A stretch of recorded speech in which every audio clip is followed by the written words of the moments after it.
Hello, everyone, and welcome to the ANIMA webinar, Quality of Life in Airport Communities Beyond ICAO Balanced Approach.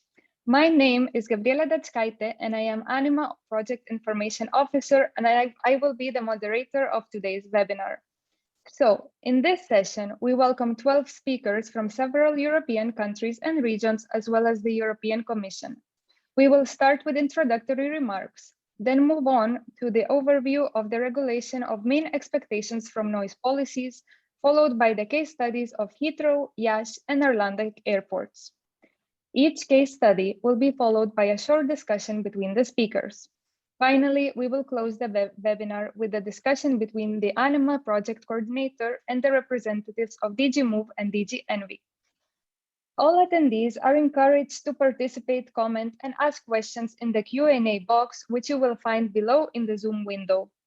It would be best if in your question, you could mention the speaker to whom you dedicate your question to. Also, the webinar is recorded and will be shared with you later on together with speakers' presentations. And now I give the floor to Ms. Alexandra Kovrig, Senior Project Manager at Airport Regions Council, for her welcome words. Thank you very much, Gabriela, and thank you to everybody attending today as well, particularly to our speakers from the European Commission and all the ANIMA partners. Airport Regions Council is the association of local and regional public authorities with an international airport on their territories. In ANIMA, ARC is the communication partner, therefore responsible for the organization of today's event.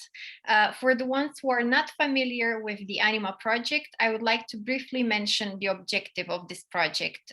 While focusing on aviation noise management and mitigation, ANIMA seeks to improve the quality of life of local communities surrounding airports and to offer support to policymakers, researchers, and airport managers to make better decisions which balance economic and regulatory requirements to achieve the best outcomes for everyone.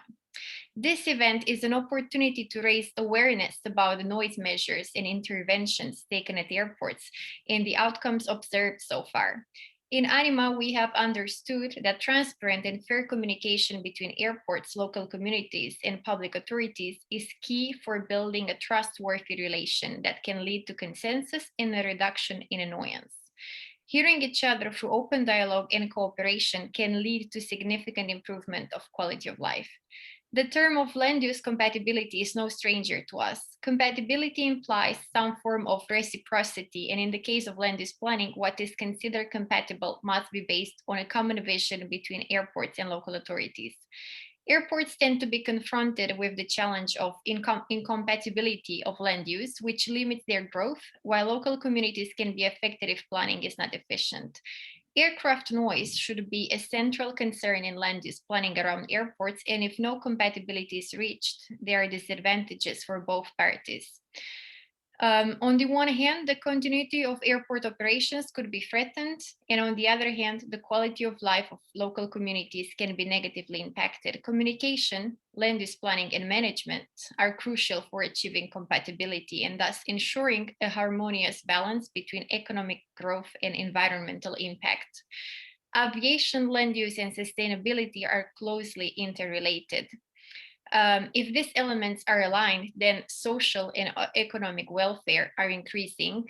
The medium to long-term demand is addressed efficiently, effectively, and safely, while impact on society and environment are mitigated.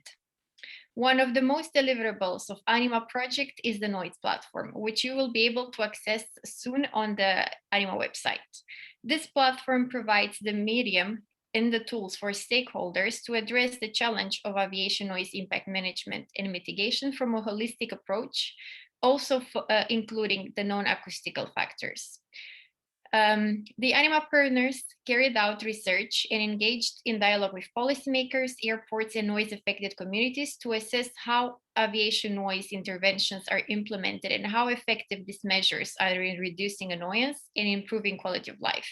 Amongst others, the platform captures the results of this research, and it also offers new approaches to assess and estimate noise impact as well as ways to reduce it.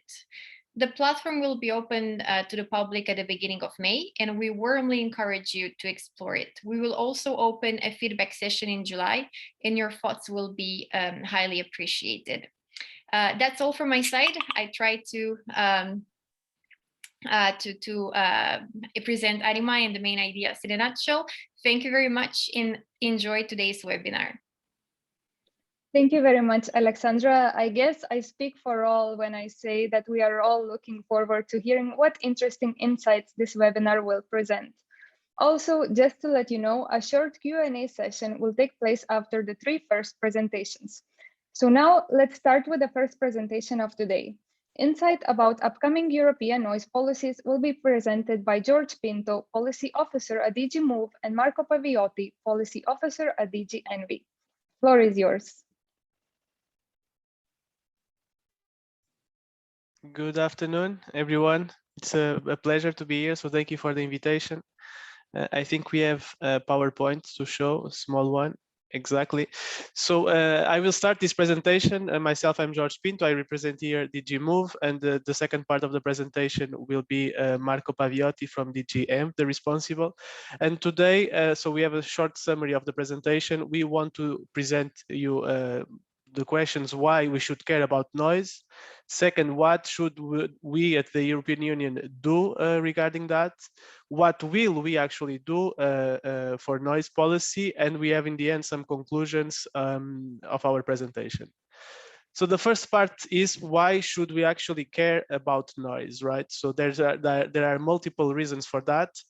The first one is that there are guidelines in particular guidelines by the World Health Organization that define pretty much the noise levels here, decibels in LDEN, that impact human health, right? So these are noise levels after which our human health is endangered. So concrete examples of problems associated to these noise levels is ischemic heart disease, strokes, stress, increase of stress levels, bad sleep, cognitive impairment, and so on. So there are in the recent World Health Organization report, this is all referred as possible and problematic health issues. Moreover, as we know from different reports, such as the European Environmental Report of last year, of the 2019 Environmental and Aviation European Report, that will have a new edition next year, we know that noise, aviation noise or aviation-related noise is increasing. And this is indeed problematic because we know that there's actually an improvement in terms of noise per flight, actually a substantial improvement. But of course, as the number of flights has increased at a much faster pace, this is having, as a consequence, an increase in overall noise, right? So should authorities care about noise and health? Yes, but there's a balance. So there are reasons that go on one hand and opposing reasons, if I may use the word opposing, on the other side of the balance. So we know that there's about 15 million people at risk of noise exposure at a level that will impact their health, right? So around airports only.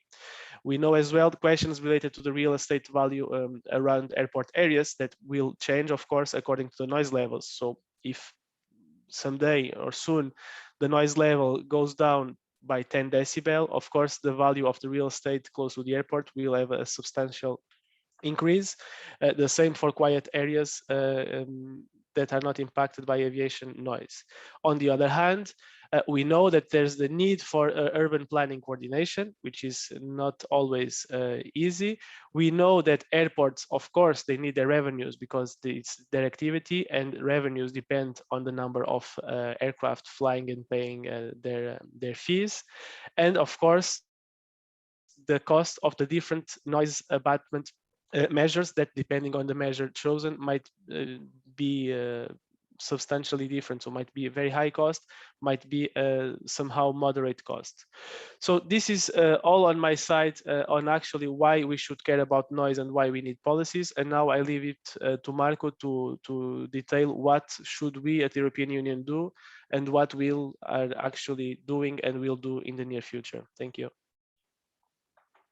Thanks, Jorgen. Good afternoon, everybody. I would like to go ahead with a little bit of the context that we have in this moment in the European Union.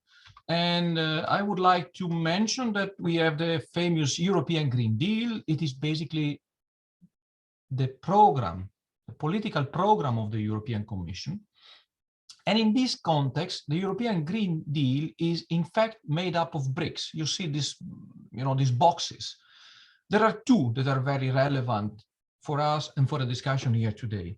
There is one which is called the Zero Pollution Action Plan. It's a set of initiatives aiming to protect human health and the environment.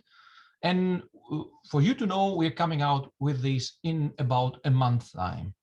And there is a second one, which is the Smart and Sustainable Mobility Strategy, which was already out since some months, which is addressing in general what the transport system should do to deliver on the Green Deal, to be greener, safer, smart. To move towards that direction, we had already undertaken a large study, which is, the acronym is Phenomena, is known as Phenomena. Anyway, it's a study that has reviewed the entire noise policy, addressing the three main transport modes, so road, railway, and aviation.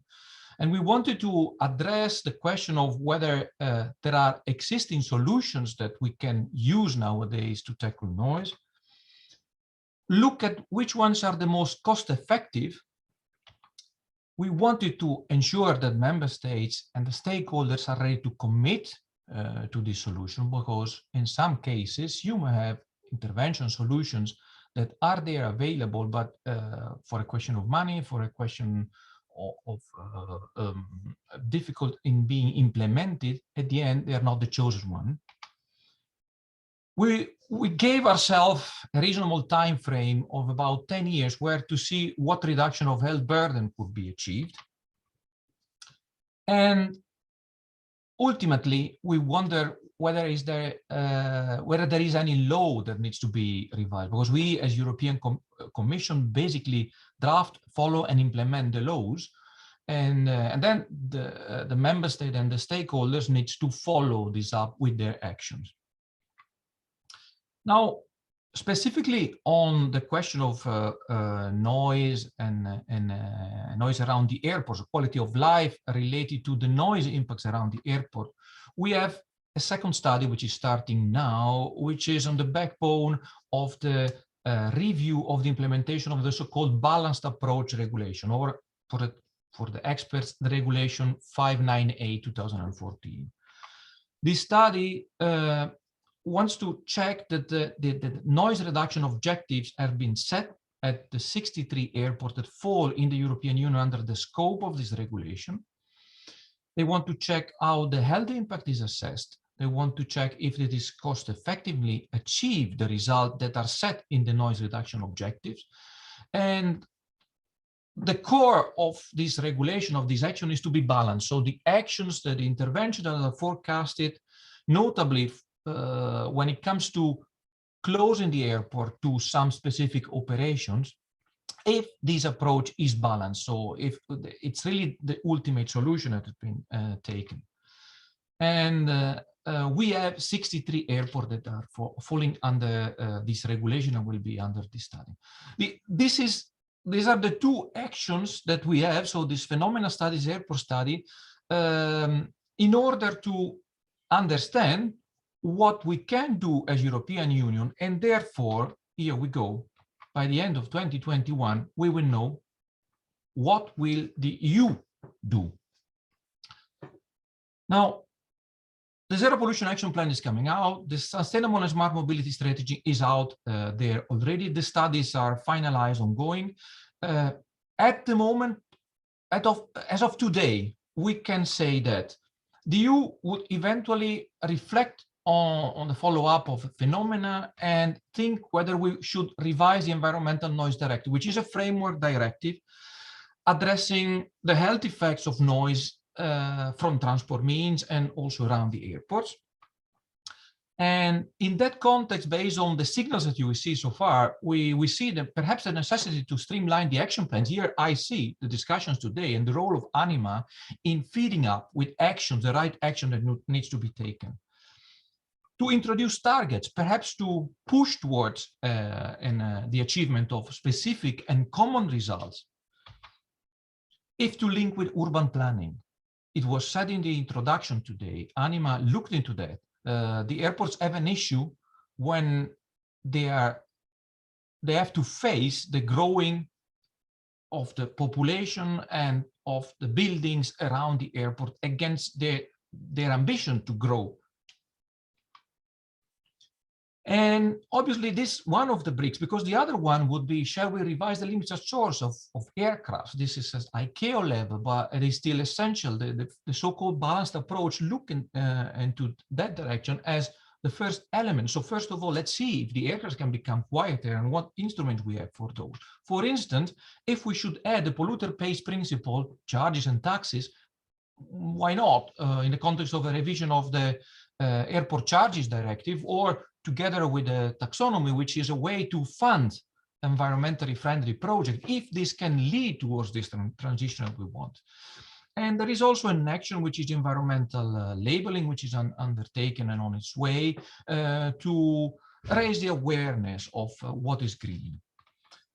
Now, the EU would eventually act as shall I say, the institution that in between the different interests and having a leading role would favor finding an agreement in between the citizens, the airport, and the companies, the airlines. What I said before would very likely be implemented by means of initially technical meetings and therefore by means of revision of the needed legislation in the coming few years. So let me drive you towards our conclusions. We want noise to be properly understood. We have seen that the WHO comes up with some levels above which we have, for instance, in the case of airport noise, 15 million people exposed.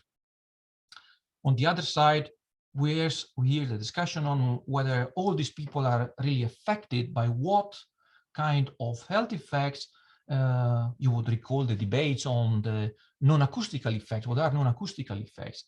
So all this is the basis towards ensuring that the quality of life is first of all understood as what is the quality of life, what is the definition of a quality of life around the airport, and then how we can achieve the wanted quiet places, because we do prefer quiet places. This, yes, it's in the context of the Green Deal that I introduced beforehand.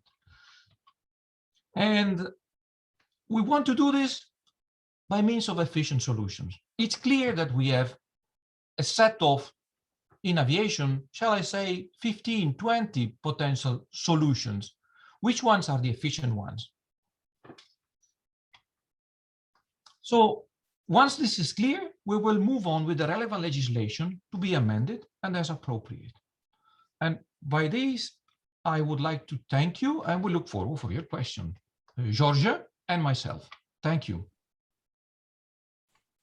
Thank you very much, George and Marco. I am sure your insights were useful to many of us. I also remind everyone that by the end of this webinar, George and Marco will join the ANIMA project coordinator for a short discussion and concluding remarks.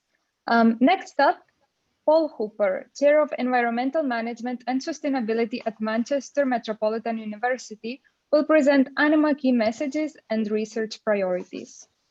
Paul, please. Thank you, Gabrielle, and thank you, Marco.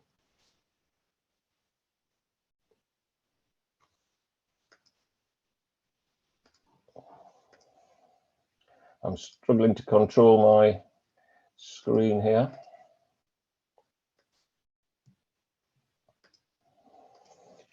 Gabrielle, can you move the slides for me? I appeared not to have the... Sure. You should have the control. I don't have the control anymore. I don't seem to have the option here. Sorry, Gabriella, if you wouldn't mind just moving them on for me. It's fine. Yeah. Thank you. Let's go continue. Great. And next slide, please. Yeah, the key point to get across in terms of the ANIMA activity that we've been involved with is that we were very much keen to look at the noise impact problem from the perspective of end users. So from an airport experience perspective, to understand the challenges that they were facing, success that they may have had, frustrations that they have, and the effectiveness of efforts to date, and in consequence, what research might be most helpful to improve our noise management approaches. Next slide, please.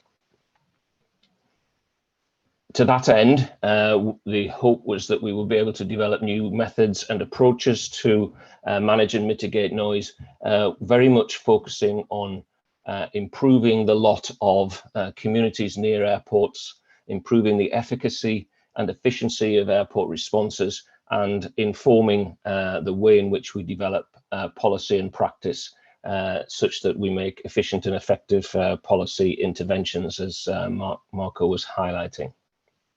Thank you. So what did we do in the first instance? In work package 2, the one that MMU has led, we were keen to understand the current situation, and to that end we undertook a snapshot review of end and a balanced approach intervention across all EU member states. We reviewed the literature on health impacts and indeed furthered that review with some studies, including some studies that occurred after the most recent WHO review, and explored the relationship between annoyance and health and the management implications that fell out from that. And finally, we undertook some more detailed case studies of balanced approach implementation at a range of airports. When I say a range, I mean a range of airports in terms of size, but also in terms of experience with respect to noise management interventions. And from that we found, thank you, Gabriella, that there was a wide variety of noise management experience across the EU, and that as a consequence of that, there was a recognition that any support, if we were able to provide that, needed to acknowledge that that airports were in different positions, and we needed to tailor approaches to local circumstances. There was also evidence of poorly understood and potentially undervalued interventions. So certainly there seemed to be something of a gap between the rationale for an intervention and a systematic understanding of the benefits that would derive from those interventions in terms of the overall objective of improving the quality of life of communities. So there's certainly a gap there. Thank you. On reviewing the long-term health impacts, there was a clear link between those and short to medium-term responses such as sleep disturbance and annoyance.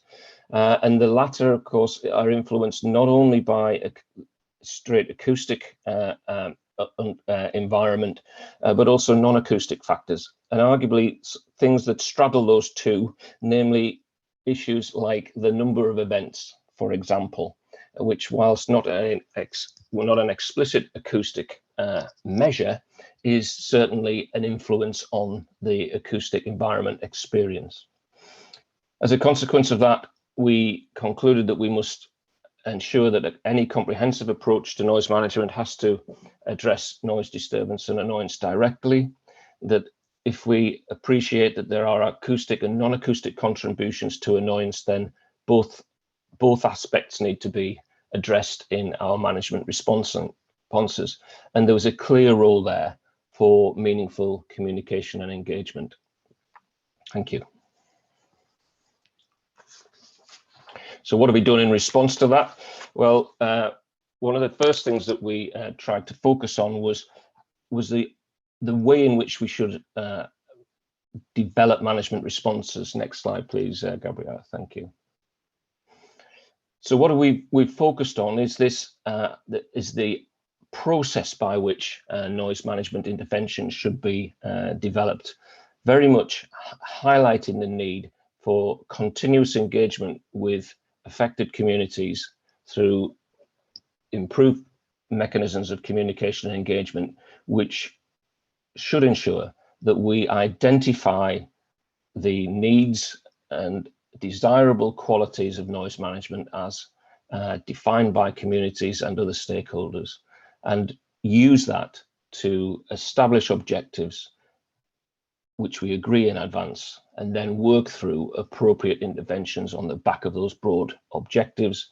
We identify what we're hoping to achieve from the implementation of specific actions before we undertake them, and most importantly then follow through on the evaluation of the outcome of any implementation, judging them against the agreed objectives from the start. And that full sort of feedback cycle on agreement and monitoring and outcome evaluation on the basis of initial conversations and engagement with affected communities is seen to be critical here.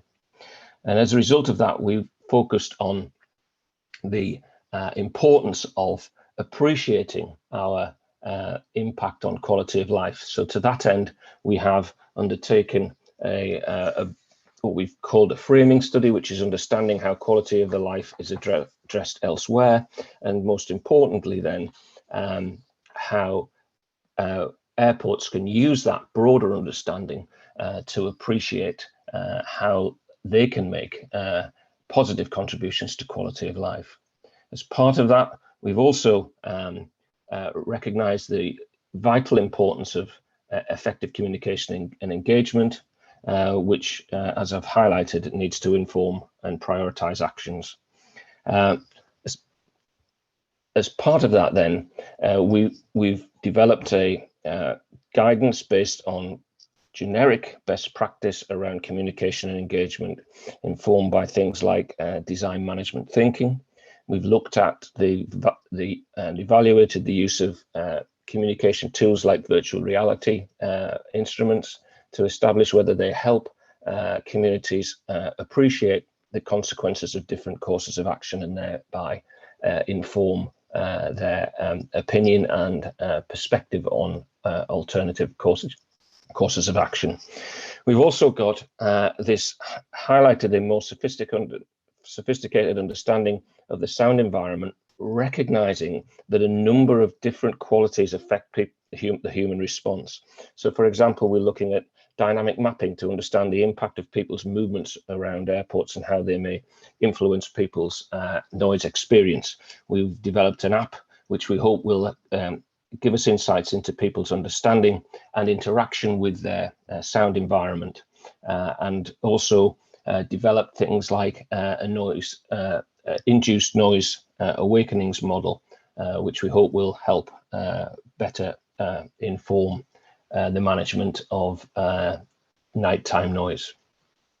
With respect to informing meaningful communication and engagement, we've attempted to establish the core principles by which this should be governed, and the types of information that can be supportive of effective communication and engagement, both in respect of noise metrics and indeed operational metrics to help explain some of the acoustic outcomes. The overall intention there is that this allows a comprehensive discussion to inform and the opinion of various stakeholders, which can then be expressed clearly and incorporated into decision making. Thank you. Next slide, yeah. So just to conclude, overall implications in terms of noise management are resulting from our work. The focus on process is key, and the import of communication engagement to that at all stages is highlighted, which we hope should ensure more socially acceptable outcomes. And the final slide. Thanks. So what does this sort of tell us? This is one of these chin scratching moments. What we're saying is, if we are wanting to improve the life of our communities, wanting to improve the quality of life of our communities, then we need to have that front and center in our thinking. We need to have a comprehensive overview of what that means. So if we have noise as a potential negative contribution and efforts to reduce that, thereby minimizing a negative impact, then these conversations have to be situated in a more holistic understanding of the role of aviation and its contribution to society. Because in that way we can begin to realize how best to manage the industry in a holistic fashion, as opposed to in looking at isolated consequences, be they positive or negative, from the industry's performance and continued operation. Thank you, Gabriela. Thank you very much, Paul. I will take this chance also to remind everyone that should you have any questions for speakers, please submit your questions in the Q&A box below, and we will discuss them after the next presentation. And the next presentation is from Esther Cantor. She's representing Phenomena Project. And Esther, please.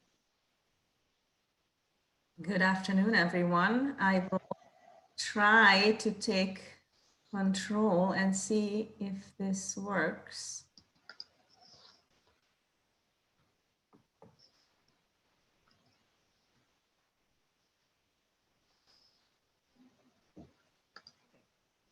Perfect. I have to start with the legality, because the Phenomena study has concluded and we submitted the final results, but they have not yet been approved by the Commission. So whatever you're going to see may be subject to changes. I don't think that what I'm going to talk about is the noise action plans and the way we analyzed them and the results that we found. So I don't think that these will be, there will be a lot of changes to these. A little bit about the background of the project.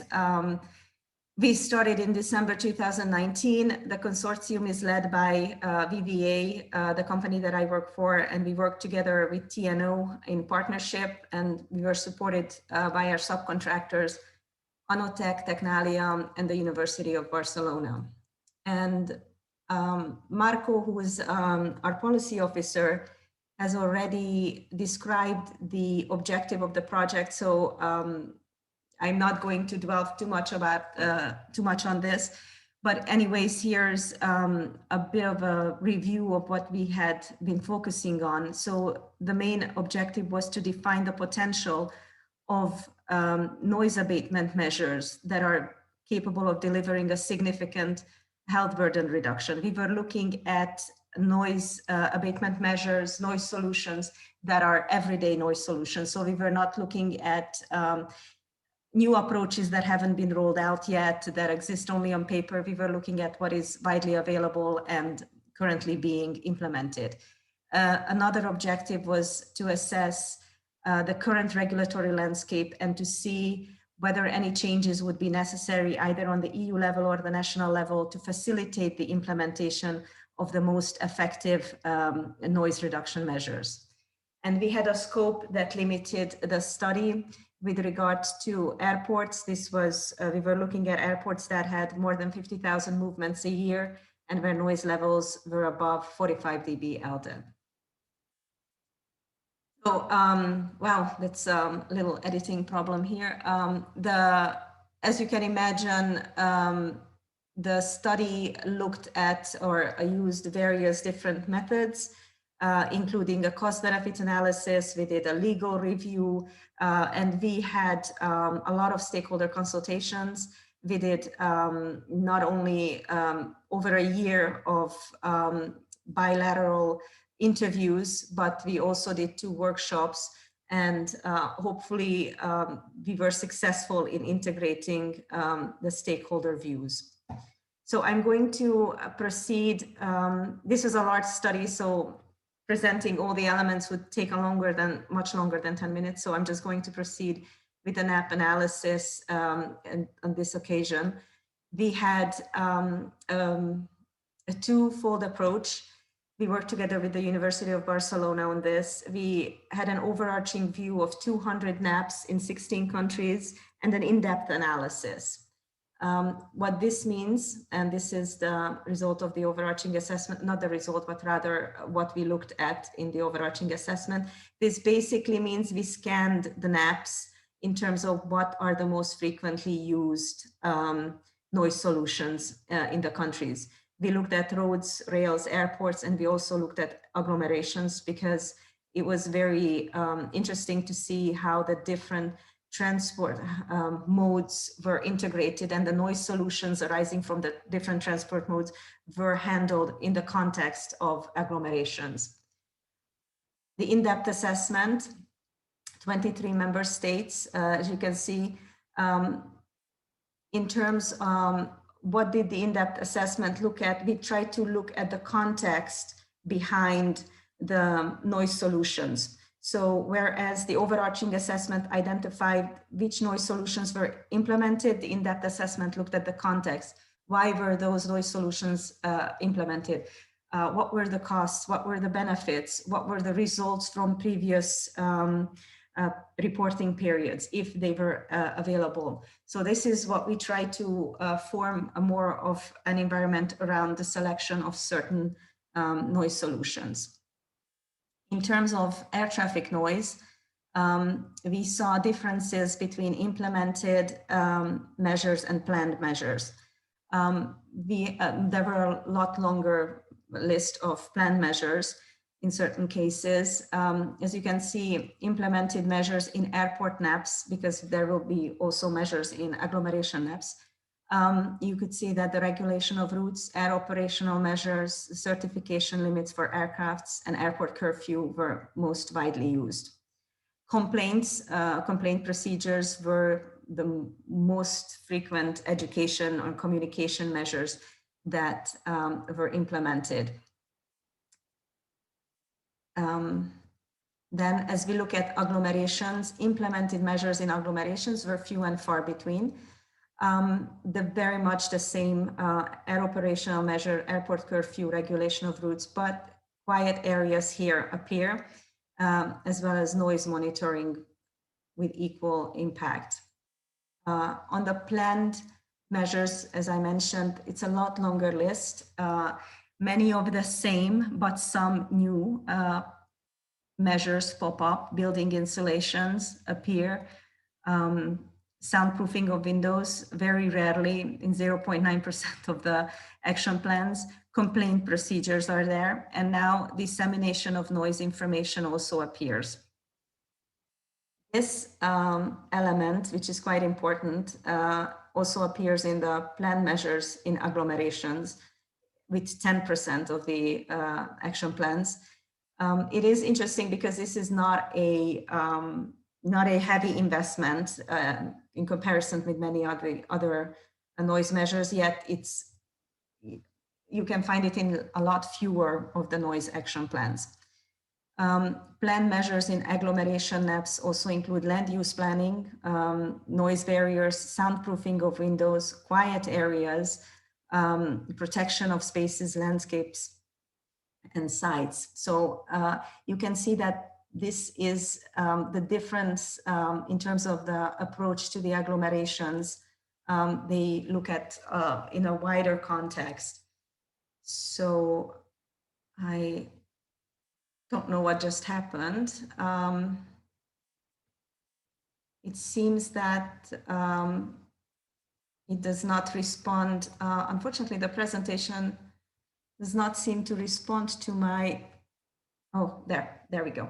So in conclusion of this, we realize that we come up with the conclusion that there's a trend towards employing a wide combination of measures. Many of them are continuing previous solutions.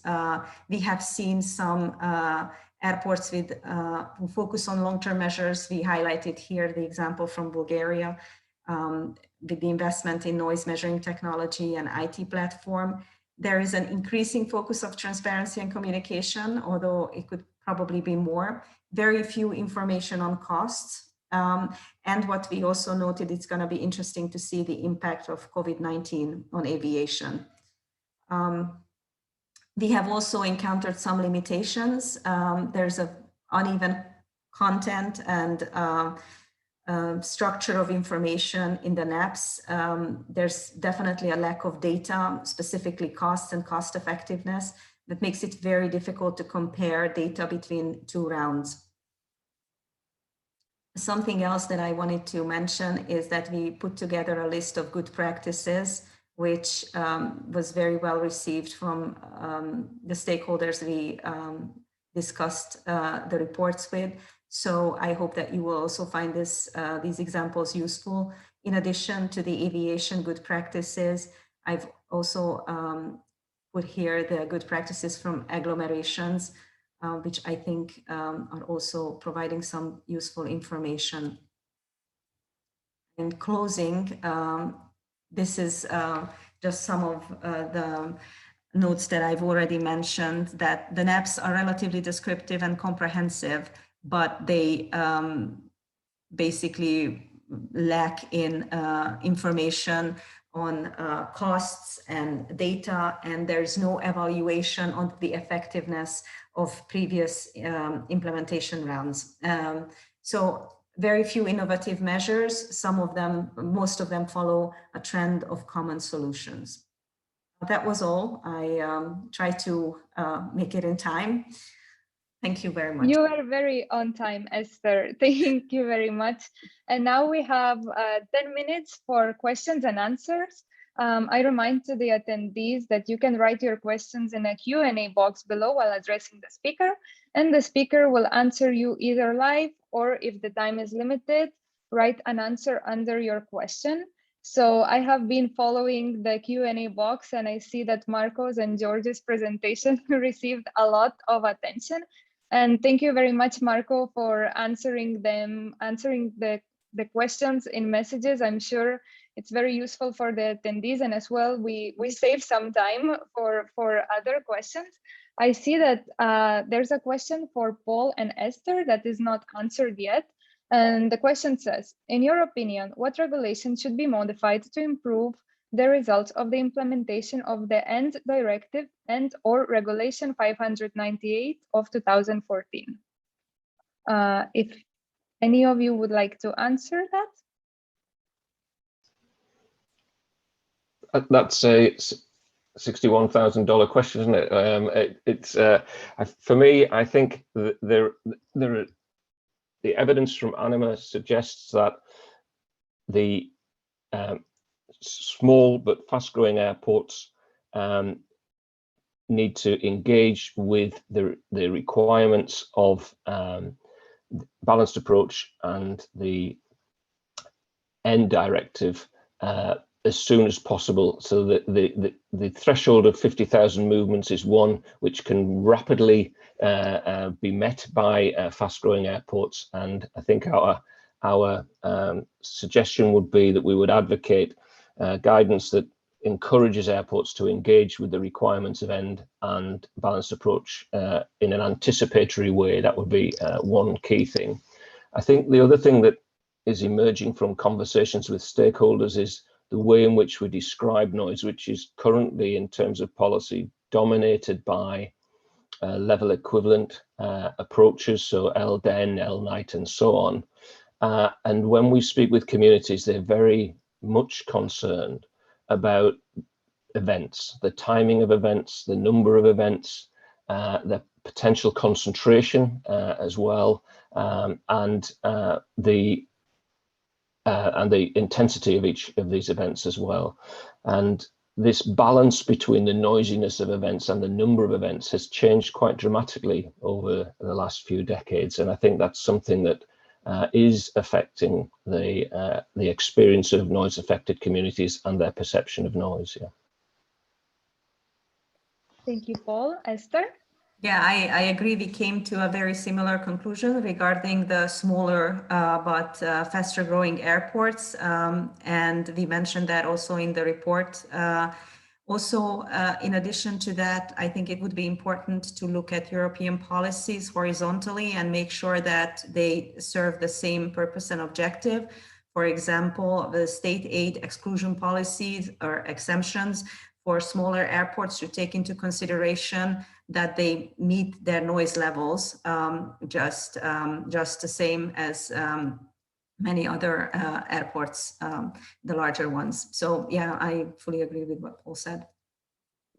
Thank you, Esther. Also, maybe to ask you again, because this is another question for you in the Q&A box.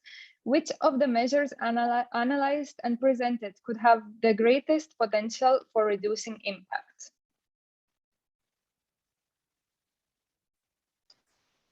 I love these questions, are nice, easy ones, yeah? I should have left this one for you, Esther. I think one of the areas where we've stressed is that actually it's in tailoring your response to the requirements of your situation that lies in the most effective outcomes. So this idea, what we would advocate very strongly is really understanding the issues of import for your communities and how best they can be addressed. I think one part of that could be a better integration between different aspects of the balanced approach. I think one of the things that we seem to witness was that there were specific interventions which were sort of, you know, ticking off the boxes of elements of the balanced approach, whereas understanding their interaction, I think, is really important. So, for example, if you're making airspace changes, is it the case that that needs to be fully integrated with planning? So, if there is a shift to the pattern of noise on the ground, how does your planning system anticipate and or respond to that? And I think these are areas where there is room for improvement in greater coordination. Yeah. And in our study, I think we emphasized the fact that combination of measures work most efficiently or can work more efficiently than individual measures. I am quite careful in picking out the final conclusions of the study because as I said, it has not yet been approved, and I have our policy officer staring at me so I'm a bit more careful. Oh, Esther, please go ahead. I mean, I said many times, this study, it's for everybody. It's paid by the European Commission. Go ahead, please go. Don't feel. No, go ahead. If you have something you want to communicate, if you think something is in there, go ahead. No, the most important thing is that it is a combination of measures that tend to work most efficiently, not one singular measure. It has to be adapted to the specific circumstances of the given airport. That's it. That's all I wanted to add. Thank you so much, Esther. So maybe I will ask all our speakers of this first session, Marco, George, Paul, and Esther. There's another question. How do you see the near future where post-COVID economical recovery will be an imperative for airport compared to noise management? Are we going to see some backtrack where measures were being discussed or implemented?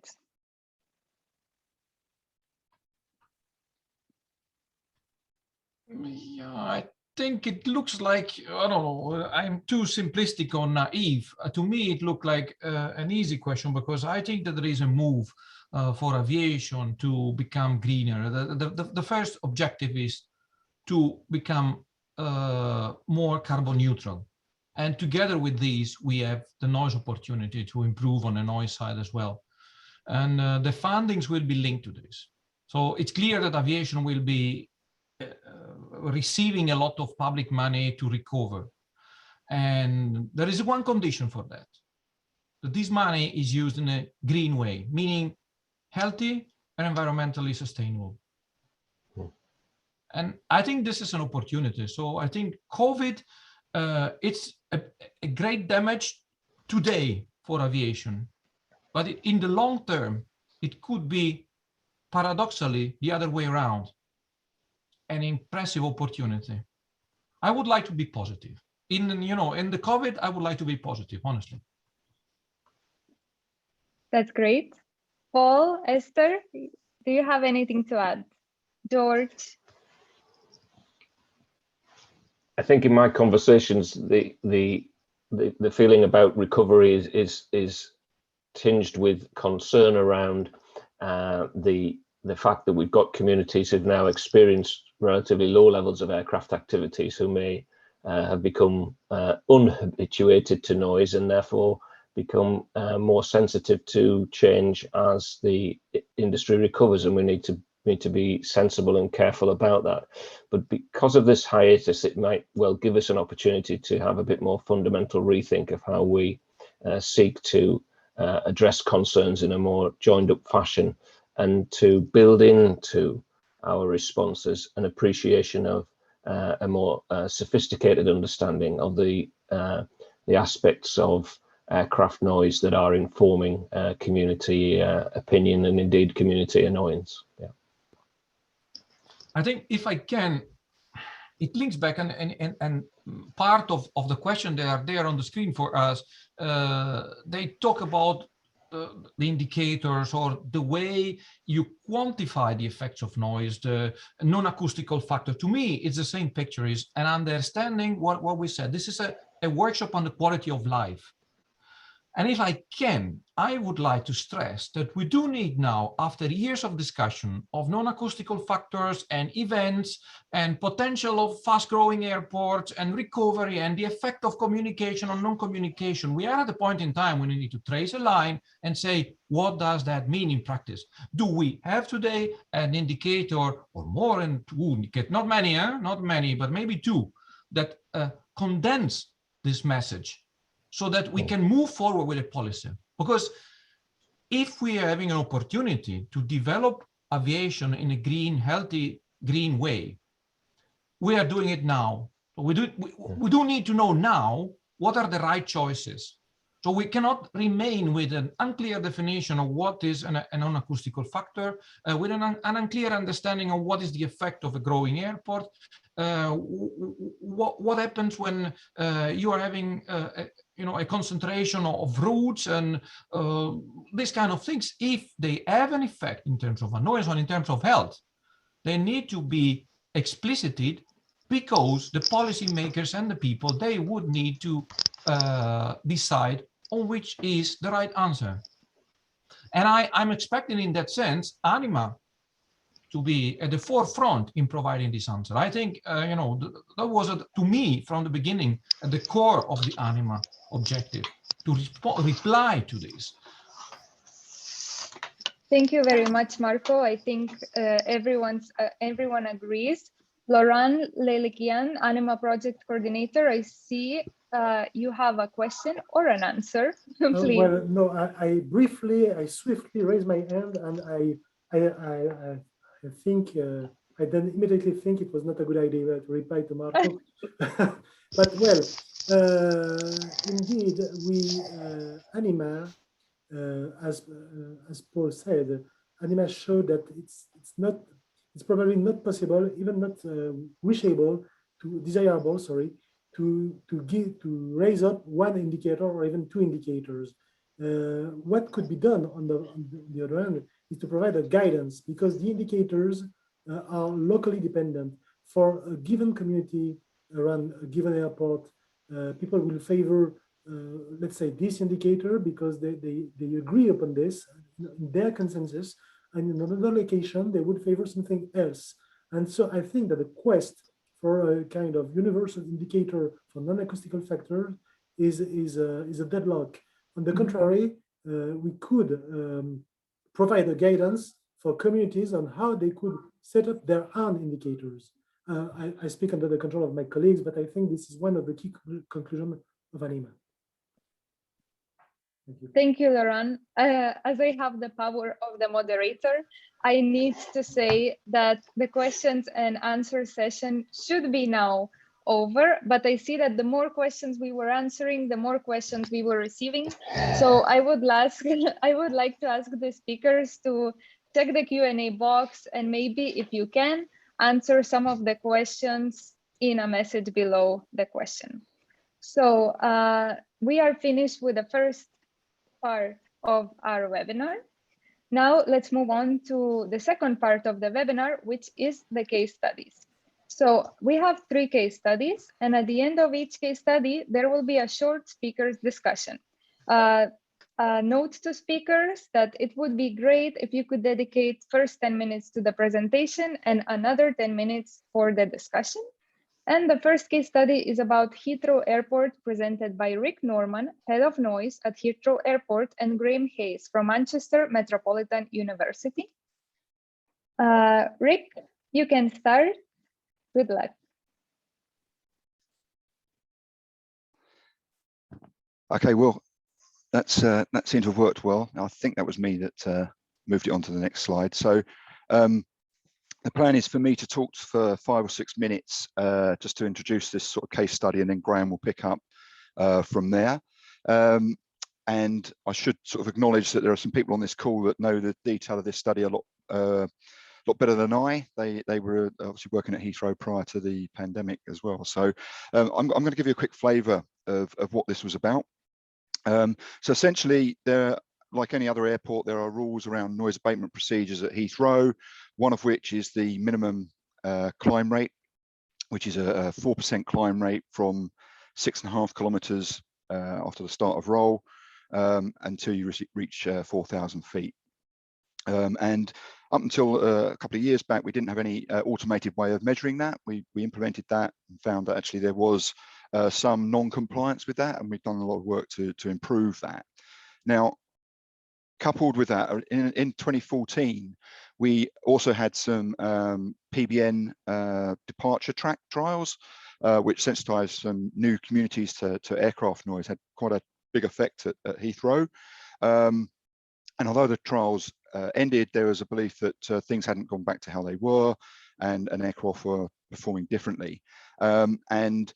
Our normal indicators, our standard sort of techniques that we had with our systems didn't really show that much difference, but we worked with our community noise forum and commissioned an independent study to look at this in much more detail, and that found a number of things, including some concentration and some differences in sort of average heights that we were seeing for departing aircraft.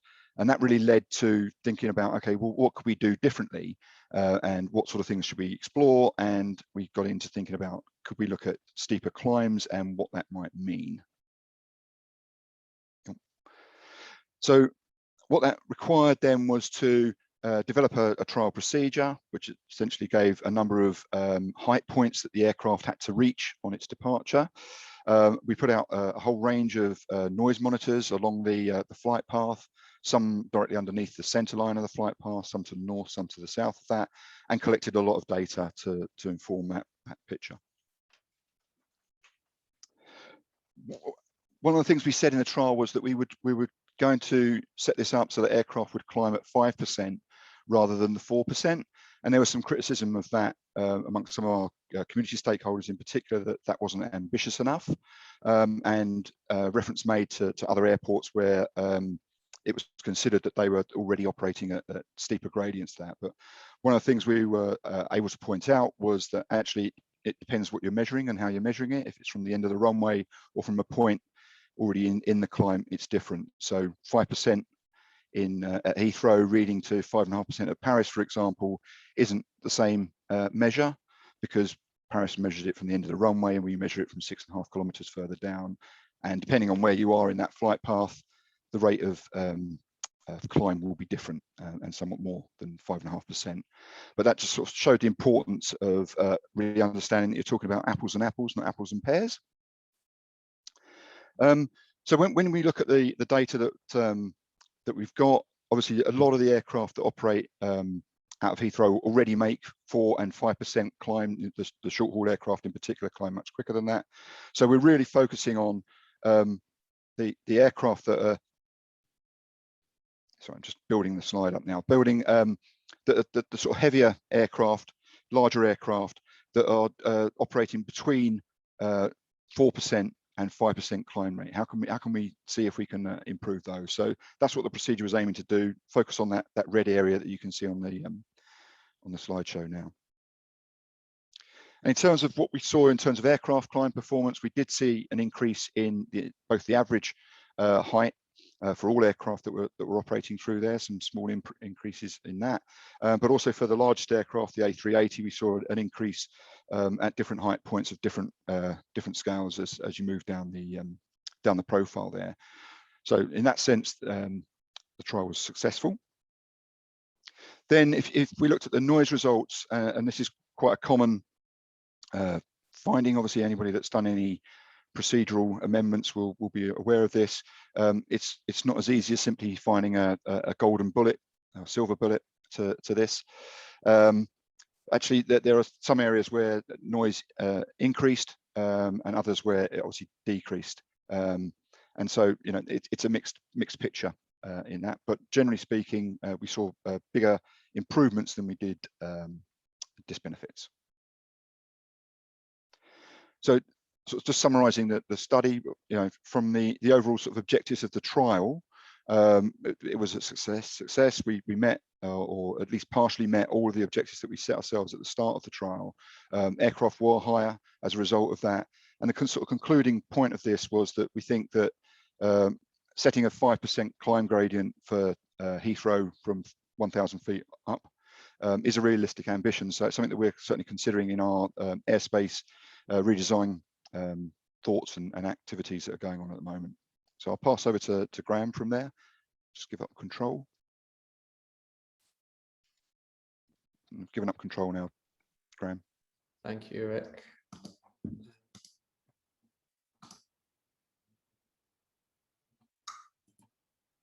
There we go. So hi everyone, my name is Dr. Graham Hayes from Manchester Metropolitan University, and I just wanted to follow on from Rick's case study by talking about some of the more general findings that we've found in ANIMA related to designing effective operational procedures. And I will be a bit quick because we are quite short on time for the amount of slides I think we have. So I'm going to go quite quickly over this first slide, but what I wanted to do on this one is just to stress that, to just put all the animations on, and this has been stressed in the previous discussion of the first part of the session, is that every challenge that airports face are impacted by a whole host of different characteristics of variability, feasibility, and desirability. And these are all highly subjective and can differ significantly on a case-by-case basis at every airport and even within each airport. So this means that airports really do need to develop their own unique solutions to the different challenges that they face by getting as much information as possible to understand those challenges, so that they can develop the most appropriate responses that they can do. What this means is that there's no real best practice solution to noise that can solve any noise situation, but it does mean that there are certain processes that we think can be followed that can help airports come up with effective solutions. So what I wanted to do today was just to sort of capture some of the key points or key learnings that we've got from some of the work we've done in ANIMA. As I say, I don't have a lot of time, so I'll talk through these quite quickly, but I do encourage people to go to the ANIMA Noise platform, and that's available to find out more information about all of this sort of stuff. The first thing I wanted to talk about was design and the concept of design when talking about designing operational procedures. Now, everything that exists has been designed in essence, otherwise they wouldn't exist. But when you talk to people who design products or services or business models, or people who design solutions to operational challenges, whether that be from the strategic level to the process level, they often, what they talk about when they talk about design is by thinking in systematic ways of having separate spaces to think about things in a structured manner. So learning about situations, engaging with people, designing solutions, implementing them, and so on. And I think this is really important with any noise management measure, but particularly with operational procedures, because it's really important just to take the time to actually look at a problem holistically and work through a robust, repeatable, and evidenceable process that you can demonstrate to stakeholders. And what we did in ANIMA is we sort of adapted a common design approach to noise management, which you can see here. And we sort of discovered this by looking at a lot of case studies that we did with airports from across Europe. And this is just a useful way how airports can look at, discovering the need for a change or the opportunity from a change, learning as much information as they can about a particular setting, designing options and selecting the option based potentially on a selection criteria to find the most appropriate solution, and then implementing and of course evaluating any impact over time. And the important thing here is that it provides a process that we think can be really useful in developing operational procedures. And this takes us to the next key finding that I decided to talk about today, which is stressing the importance of not making assumptions. So you shouldn't start any design process by assuming that you know the answer or that you know everything about a given situation. Because the world is very complicated and there's a lot of, as we know with noise management, it's an incredibly complicated thing and it's very difficult to know everything. So it's really important to take the time to recognize that you don't understand everything and that there's a lot of information out there that should be sought. That can be achieved by speaking to lots of different stakeholders, capturing different views, different needs and perspectives, and incorporating them into the design process. The next key learning that I think is quite important is to ensure that there is some targeted outcome in mind. That isn't only used to define success, but it's also the driver behind the design process itself. So understanding what the success parameters are when designing an operational procedure is really important. So you know what is appropriate and what might not be appropriate. So this, it means, you know, using things like LDEN and things like complaints, you know, reducing complaints is maybe a really good and useful outcome, but it's important to go beneath that level. So a complaint is really the result of a trigger that has caused somebody to want to complain, and it's solving those key things beneath that that can be really useful. So it's these targeted outcomes that can be really beneficial in developing effective operational procedures. Here I just wanted to stress the importance of going beyond numbers. So again, taking the time to collect qualitative information, not just looking at noise metrics, and thinking about non-acoustic factors, as again we've discussed earlier today. So developing concepts of empathy by understanding how people are affected by noise and things like this. This one is a little bit cryptic, but it refers to the fact that all of us, we all live in the same world, but we all have our different perceptions of reality within that world. So with noise, you could have 100 people who are exposed to the exact same level of noise, and they will all have a different opinion on how loud it is, how it affects them, and how it makes them feel. But the important thing about this is that to every one of those people, the perception of that noise is completely valid. It's the reality in their eyes. And so it's really important to respect that and to incorporate it into design thinking processes, because if you don't do that, it can be quite disenfranchising, and it's really important information that people have. If people are perceiving noise in a certain way, then that's really useful information that can be taken on board and incorporated into the design process. And the next one is sort of similar to the previous one, but it talks about seeking public participation in the design process or in the decision-making process. This isn't always possible, but it can be really useful to bring people into the decision-making process or the planning process, because it can help to engender trust in the process. It can ensure that you've collected as much information as possible into the design of any operational procedures that takes place. And I think it's also important that when communication and engagement is really, really important, and communication I think needs to happen early, often, and with intent. So there shouldn't be communication for communication's sake. But when information is passed on to residents and other stakeholders, it has to be done with a certain desired reason.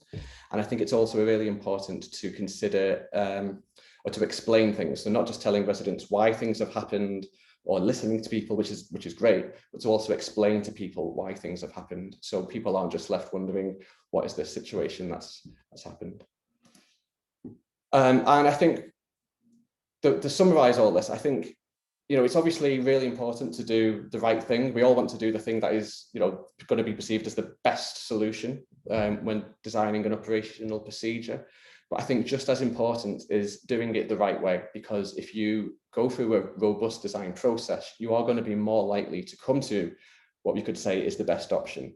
But you are also creating that robust, repeatable, and evidenceable process that you can communicate to stakeholders, that you can share to other airports, and that you can use just as a really powerful tool to help develop solutions to any problems that you might have as a airport. That's the end of my presentation. I'm not sure if there's another slide now. Okay, Rick, I've got some questions for you. I just wanted to ask about how we define success, because the case study you presented, it did show that you were successful with regards to the A380s, but you also showed that there were some areas that there was an increase in noise, and so people were sort of, in a way, made a little worse off from that change. Do you think the people who were in benefit of the benefits saw it as a successful change? And what's your thoughts on defining success in general terms?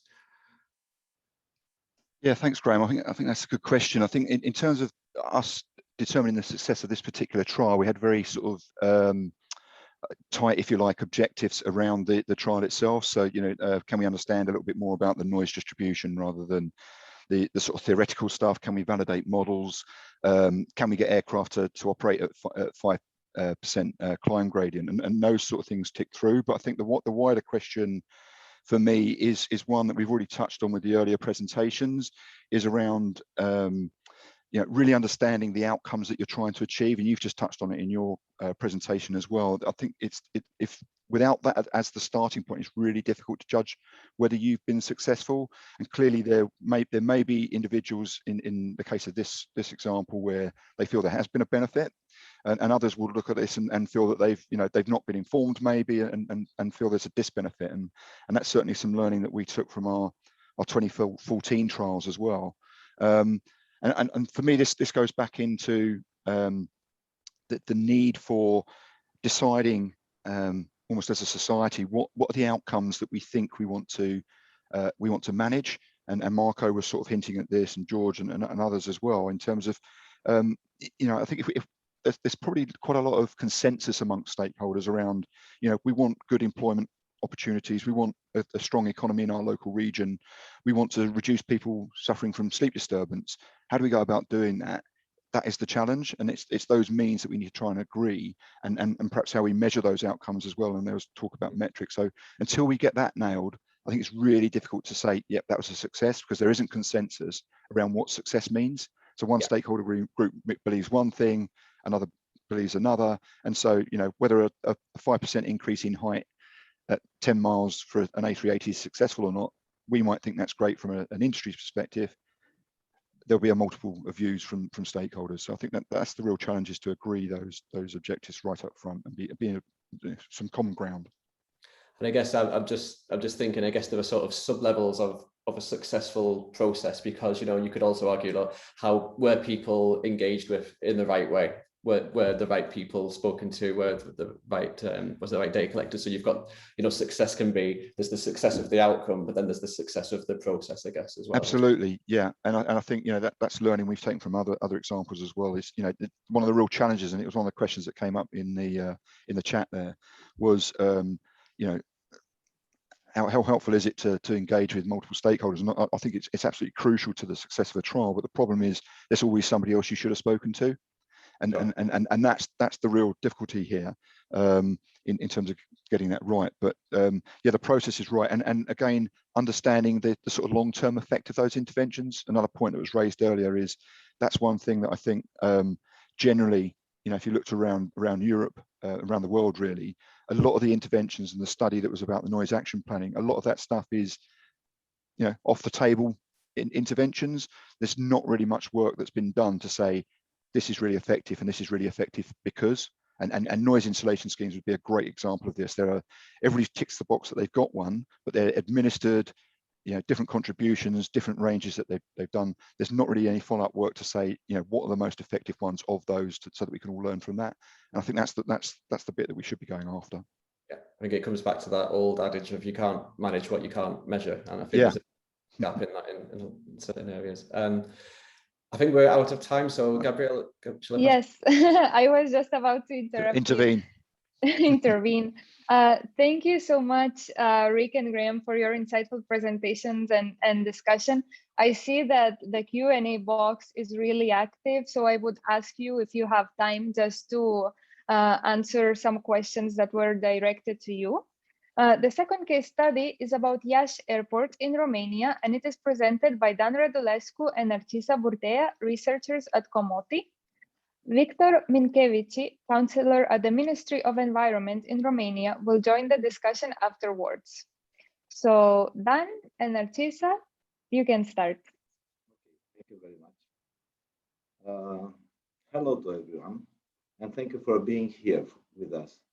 Today, I and my colleague Narcisa will present the Iași case study work from the ANIMA European project regarding land use planning interventions. This was a joint effort between Iași Airport and the Romanian Research Institute, Comoti, and under constant collaboration with many partners from ANIMA project. I can also mention that this case study also shows the benefits for the Romanian aviation noise management created by ANIMA support. Iași city is the most important city in Moldavia region, and it was the capital of the former Moldavian Principate. Iași International Airport is located in the metropolitan area of Iași and represents the main air gate for Iași, but also for most part of Moldavia region, which means 4 million potential beneficiaries. Due to the fast economic developments of the region and integration within EU, the need for air travel increased at a very fast rate, as you can see on the chart. For 2017, Iași Airport had the fastest growth rate in Europe. The airport is recognized by regional authorities as a strategic objective for supporting the general development of the region. Several important investments have been done during the last period, like a new runway of 2 and 4 kilometers length and a new terminal. Recently, the regional authorities reassured their interest for further development of the airport. From noise management experience point of view, we classified within ANIMA project this kind of airport as a starting the journey airport. Okay, now I have to introduce you in the case study.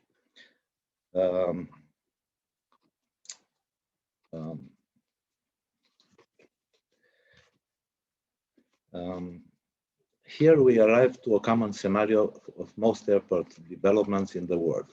First of all, a remote location is selected for building a new airport. This development increases connectivity and mobility in the region, as well as the economy.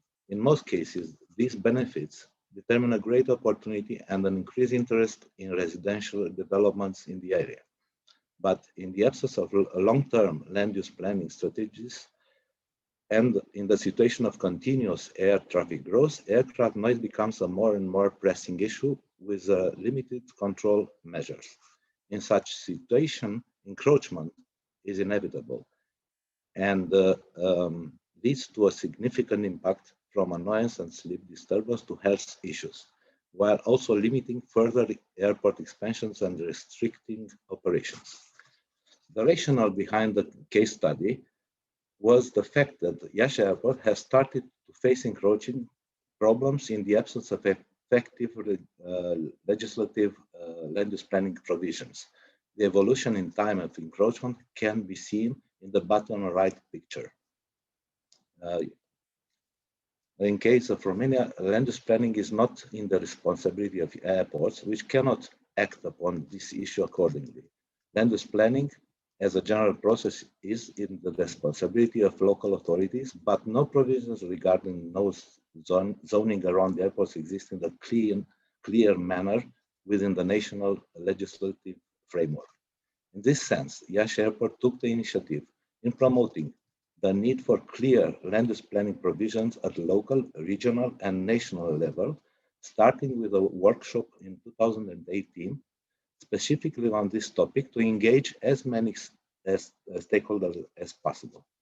This was organized with the support of other ANIMA partners like MMU and Comoti, having invited for an open discussion representatives from Civil Aviation Authority, Ministry of Environment, airlines operating in Romania, other Romanian airports, independent experts, and communities from the proximity of the airport. The main goal of this meeting was to raise awareness regarding the existence of the risk of encroachment and of the absence of both preventive and mitigation controls in this sense. That meeting was followed by continuous communication between most stakeholders, and responsibilities were shared accordingly. Now I would like to ask Narcisa to continue.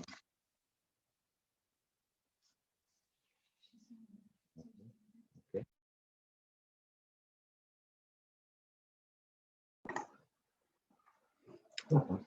Hello, everyone, and thank you for the introduction.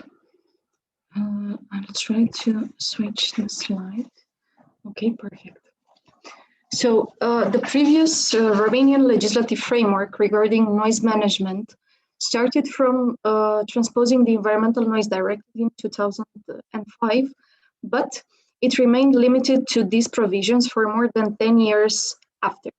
According to these provisions, Iași Airport had to develop strategic noise maps and action plans for the last 2 reporting rounds, in spite of not having reached yet the figure of 50,000 movements per year. After the workshop in Iași, all stakeholders started to work towards supporting air traffic noise management. For example, the air navigation service provider included noise abatement departure procedures. The Ministry of Environment drafted a new noise law, more clarifications for provisions and enforcing collaboration between stakeholders. And the Ministry of Transport, together with the Civil Aviation Authority, have drafted a new version of the Air Code to include noise zoning provisions. Important to notice is that most changes in provisions are interconnected, ensuring a harmonization across the entire legislation and a clear dependency between each other. For example, the Air Code requires responsible authorities to perform noise zoning based on noise maps and to determine noise protection zones to be further included within urbanization plans, everything in alignment with the provisions from the noise law drafted by the Ministry of Environment. Even after so many legislative changes from the past 2 years, land use planning provisions are still in an incipient phase. Progress in this sense is still under development with the active support from the ANIMA project. So within the ANIMA project, a specific methodology was used for the design and management of the intervention.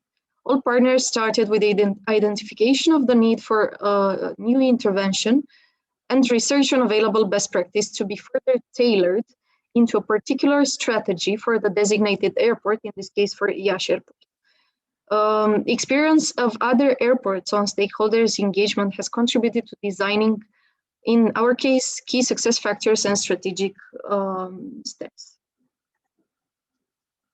Okay, the main challenges and findings. Well, one of the main challenges was the identification of stakeholders to be involved in managing aircraft noise, especially based on all ICAO Balanced Approach pillars.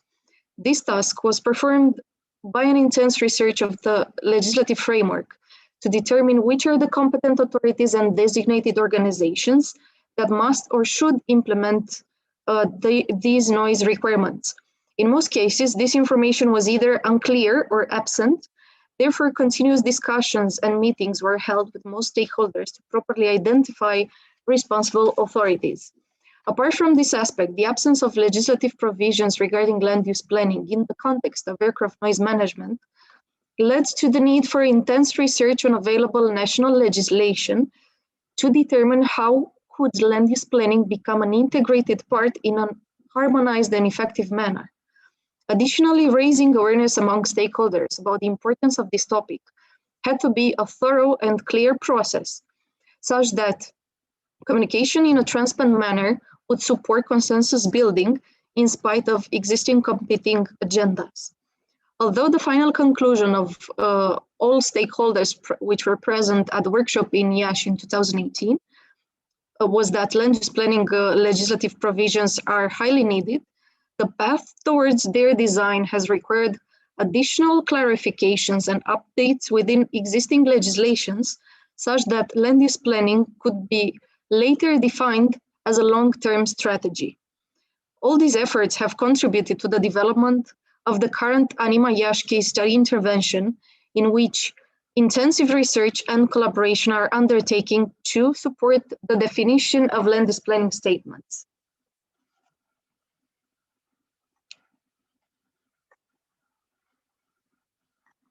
Okay, I think that the slide froze.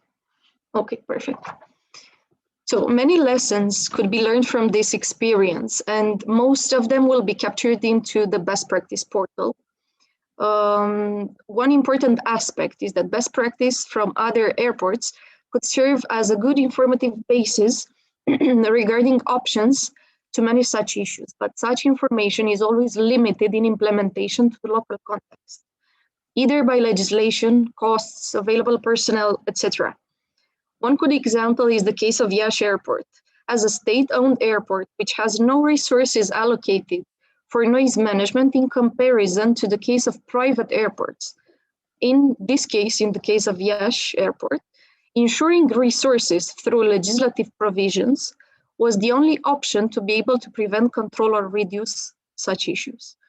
In order to be able to prevent encroachment situations, noise zoning for aircraft noise should be integrated within the wider spectrum of land use planning in the region, such that the quality of life of people is properly accounted for, from health to ensuring mobility in the region. One great contributor for reaching this goal is effective communication and engagement with relevant stakeholders. So thank you all for your attention, and now I would like to continue with two questions for our guest from today, Mr. Victor Minkevici from the Ministry of the Environment in Romania. I hope that you can hear us. The first question is, what are the barriers in Romania to implement the rules properly into the land use planning, considering aviation noise? Hello, hello everybody. Thank you for your presentation. Regarding your question, yes, as in other countries, the city hall interest of the real estate development do not always properly take into account the existence of the airport. In Romania, airports are subordinated to the Ministry of Transport or to the county councils, but the land use planning of cities is done by the city halls and not by county councils and by the Ministry of Transport. So we have different authorities that manage airports and that manage land use planning in a locality. For this reason, sometimes it is difficult to harmonize land use planning considering noise from aviation. Also, the methodology of acoustic zoning of airports is still missing in Romania. It must be done by the Ministry of Environment, and we hope that in the future we will have this methodology through a project funded eventually by European funds.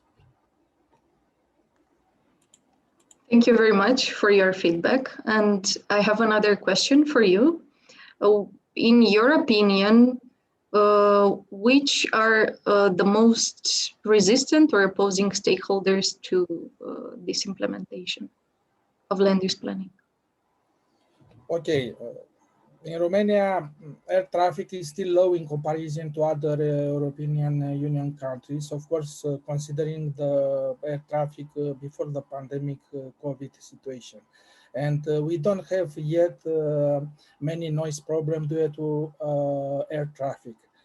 But we cannot say, therefore, we cannot say that it is the most opposing stakeholder implementation. It is hard to say which are the most opposing stakeholders, but In my opinion, to solve the situation, the main solution is for Ministry of Environment to develop the methodology for the acoustic zoning using inventory project with the support of the EU funds. And after that, this methodology will be mandatory for city halls when we'll develop land use planning considering noise from aviation. In my opinion, this is a solution regarding your question. Thank you very much for your feedback and for being here with us today. And thank you very much for all your support throughout our tasks within the project. So thank you very much, Dana, Dan, Narcisa, and Victor for the presentation of the case study and also for the discussion.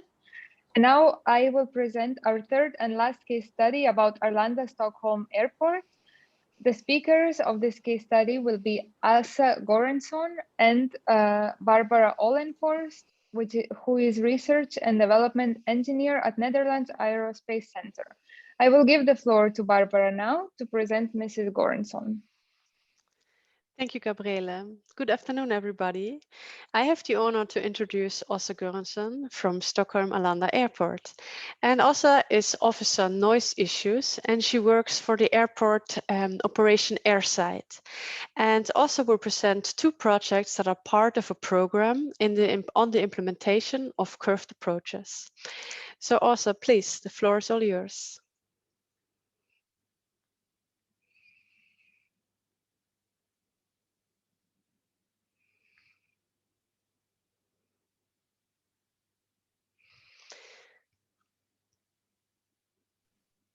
Asa, I'm sorry, you're muted. Yes, now. Now we hear you. You can hear me, yes. As I said, my name is Åsa Göransson, and I'm responsible for aircraft noise issues at Stockholm Arlanda Airport. And I will present to you a program that we have started in 2017 to deal with a specific condition within our environmental permit. Let's see if it changed the.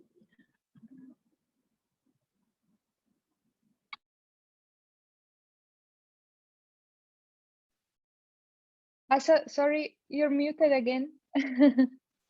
I guess it's something with the keyboard. Okay, yeah, okay.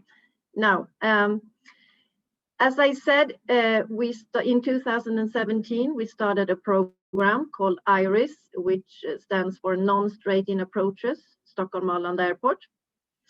And the background is that in January 2016, we put into operation our new environmental permit.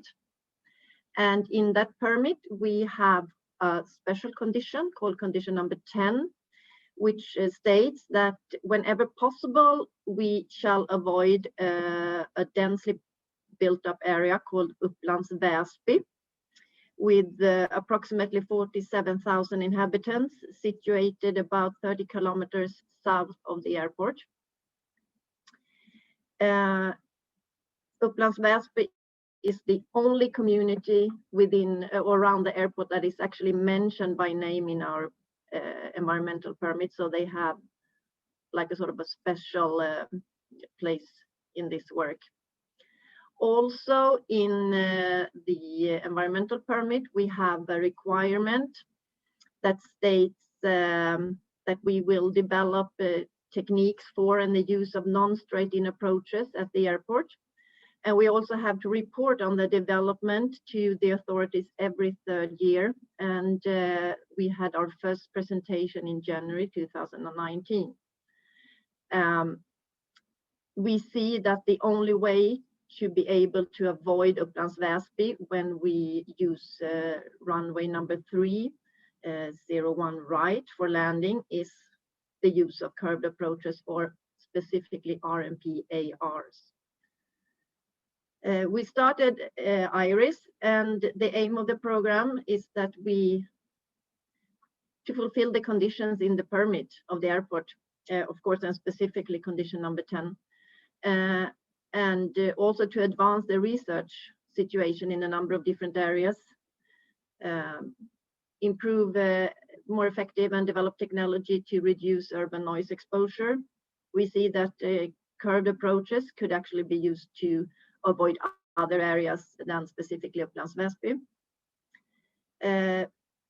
We have a variety of projects and activities within this program. We like to think of it as a puzzle where a lot of different pieces that need to be fit together to fulfill the conditions within the permit. And we collaborate with different actors within the airport, a navigation service, airline, industry, authorities, universities, and etc.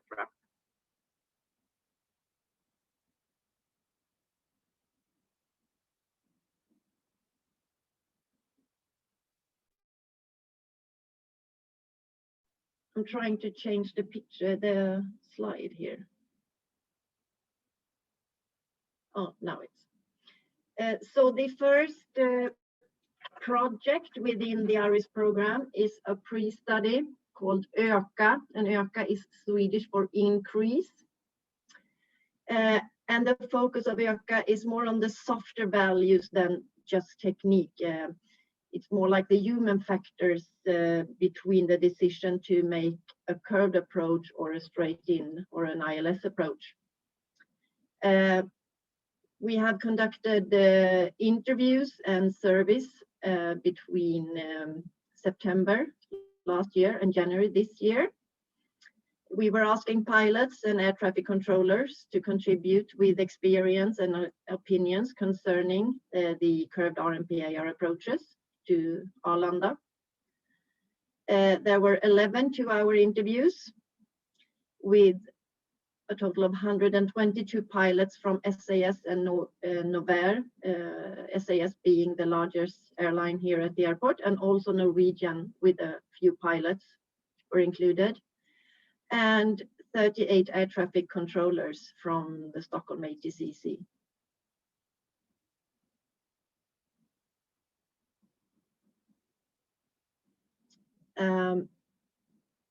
This picture shows the outcome on a very high level. The main conclusion is that both pilots and air traffic controllers are generally very positive to the curved RMPAR approaches.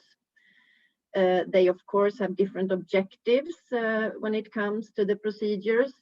One is that the pilot, they want the information about doing the procedure as far out as possible from the airport, while the air traffic controller wants to make the decision as close to the airport as possible.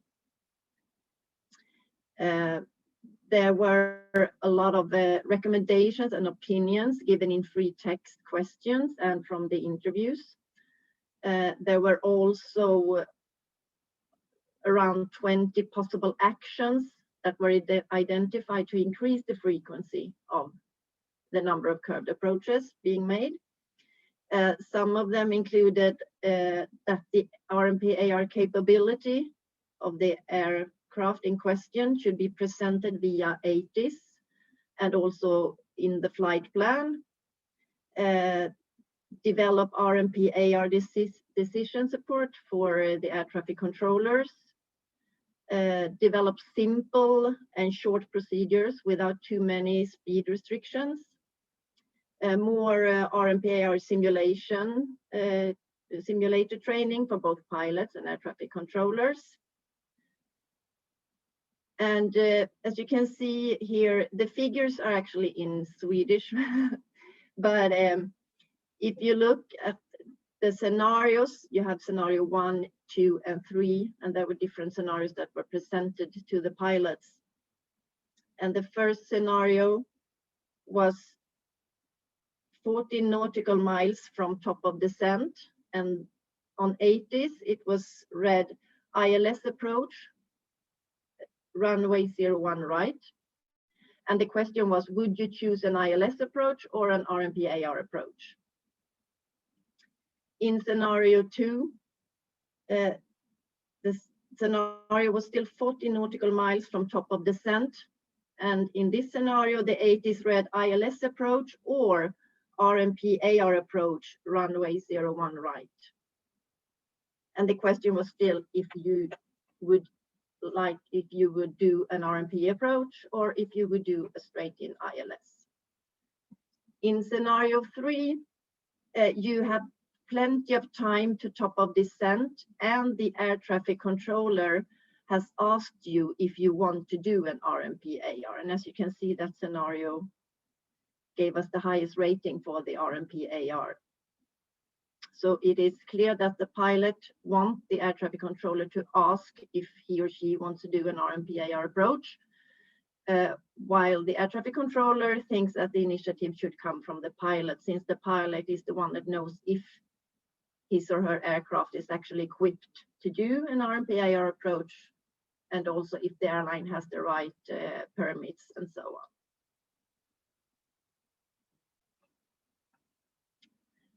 on.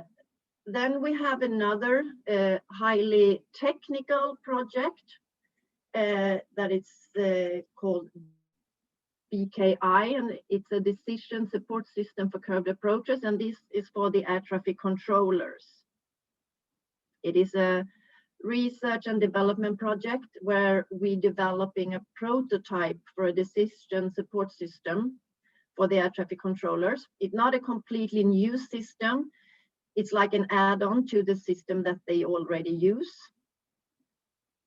It is close to the current work practice and also integrated with the current systems that they use. As we see, the air traffic controllers will be faced with a rather complex situation, with some flights doing straight-in ILS approaches and some flights will do RMP approaches.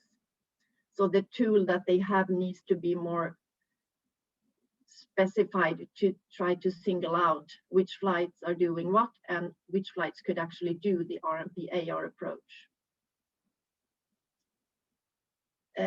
What we do is, oh, sorry, now it's moving on by itself here. What we do is that we improve the screen that the air traffic controller looks at. And what we also want to do is that we have identified that in the flight plan, there is a special field where the airline can fill in navigation capabilities called T1. And T1, there is where you can like check in if you have RMP-AR capability. The thing is that in the system that the air traffic controllers use today, the label that is shown on the radar screen is not showing the T1 fields. So they have to click and click to get the information if the airline or the aircraft in question could actually do the procedure. What we want to do is to have the T1 field from the flight plan showed in the normal labels, so you don't have to do a lot of clicking to get the information.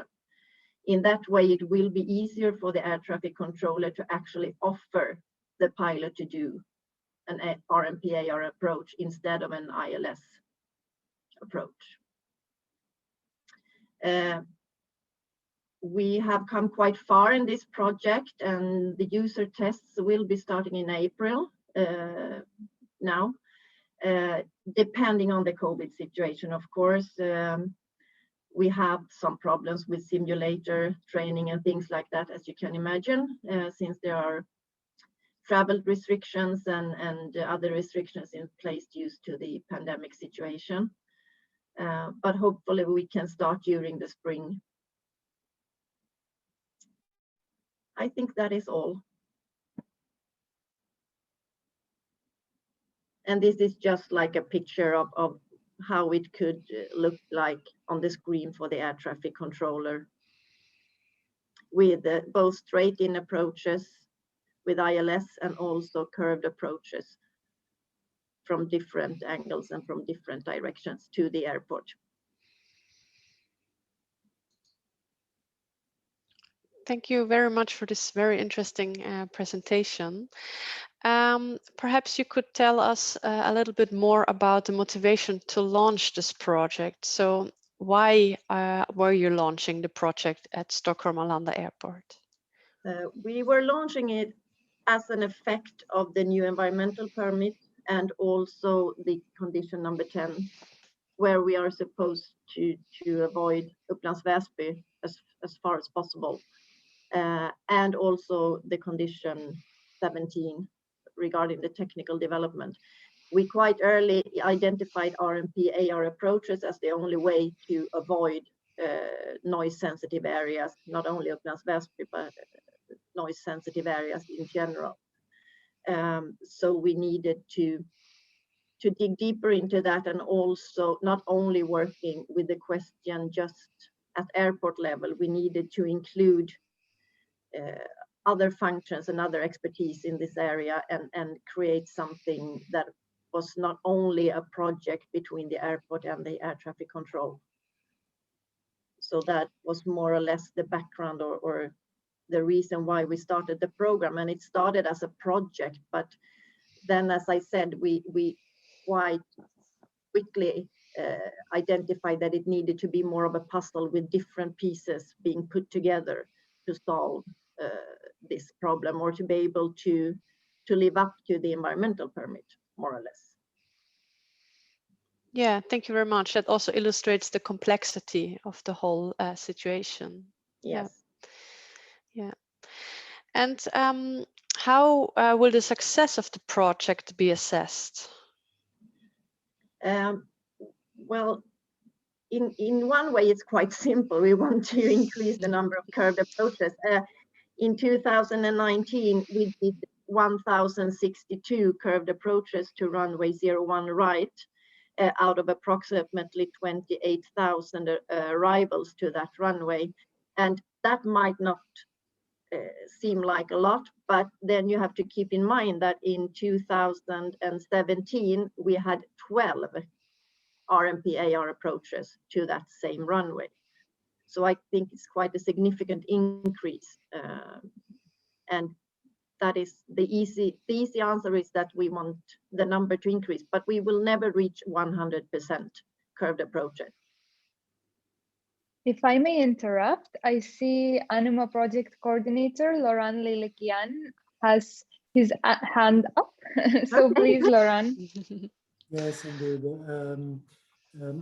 Maybe I didn't catch all the whys and wherefore of this project, but as far as I understood, this is something which is related to implementing a new type of approach in the prospect of having some noise abatement procedures to preserve some areas.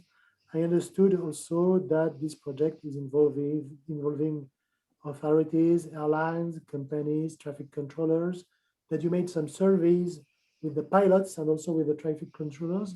I would like to know how far the communities were involved in the project.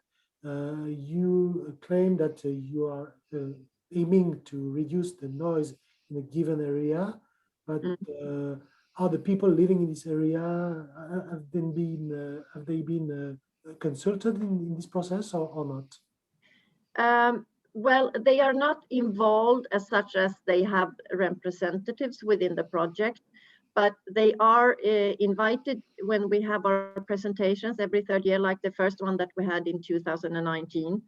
And we have information available from the airport if they want it. The problem is that in this specific,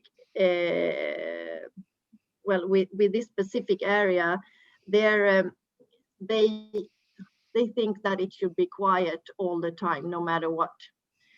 So they are not really happy with whatever we try to do.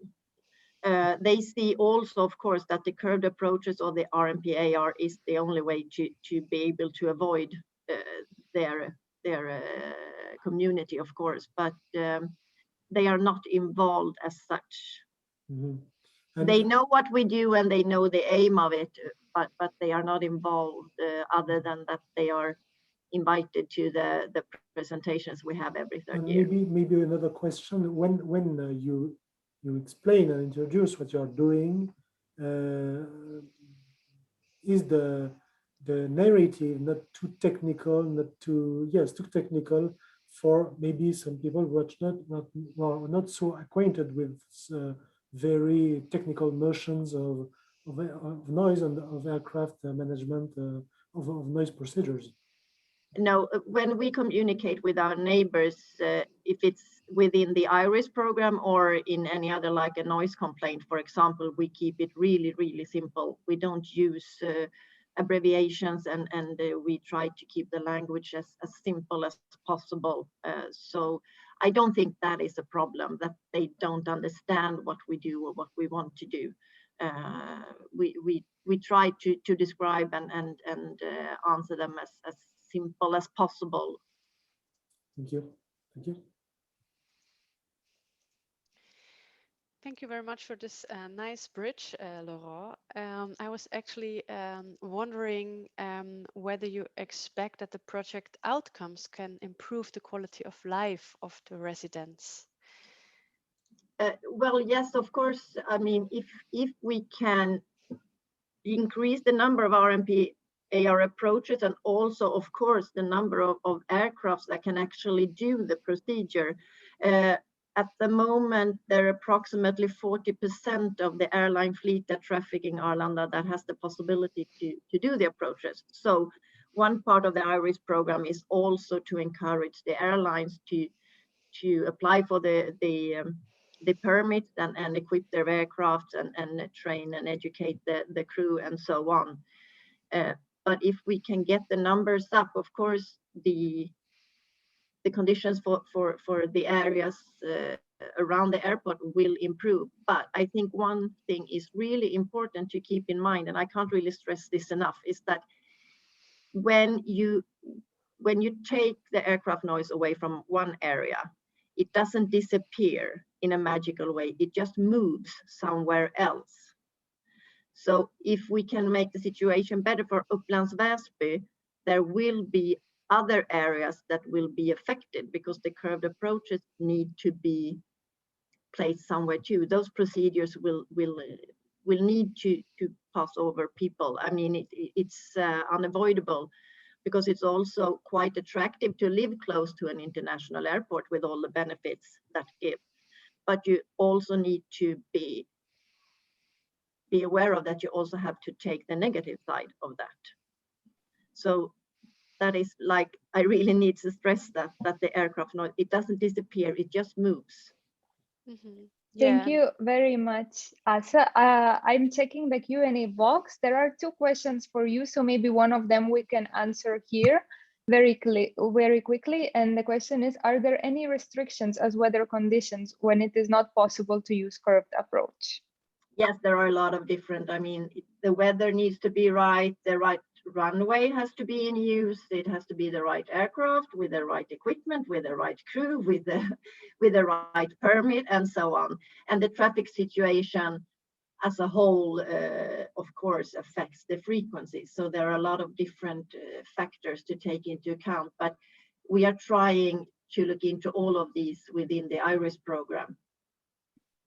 Thank you so much. There's one more question for you. So if you could, maybe you could please answer it in a message to the attendee. And well, this is the end of our second part of the webinar. We should move on to the third part. I would like to give a huge thank you to Asa and Barbara and all the other speakers of this session for their insightful presentations and discussions. And now we move on to the last part, which is a short discussion, which will conclude the webinar. It will be moderated by the ANIMA project coordinator, which I introduced already several times, Laurent Lelekian, together with Marco Paviotti from DG Environment and George Pinto from DG Move, whom already spoke to you in our first session. So Laurent, the floor is yours. Thank you, Gabriele. Thank you for all the speakers. By the way, this webinar gave us the opportunity to liaise with some airport with which I was not directly in touch. Maybe some of my colleagues were. For instance, Barbara, you were. And it's my pleasure that we succeed to gather some more airports around our initiative and the way we are doing the things related to aviation noise. As a kind of initial say, I would like to say that ANIMA extensively, not only ANIMA, but especially ANIMA extensively addressed most of these issues, and especially the issue of the quality of life. And most of the results we have produced are freely available on our website, www.anima-project.eu, or even through the open-air cataloging system, openair.eu. And especially there is a report named G3.6, which is addressing the issue of quality of life. Now, in a nutshell, I would like to say that we hear about many things. The speakers talked about flight tracks, about zoning, about land use planning, about the directive, the European Environmental Noise Directive, or the regulation about balanced approach, but not really about quality of life, because quality of life is something else. It's maybe something much more complicated to address. And especially in this report that I just mentioned, the G3.6,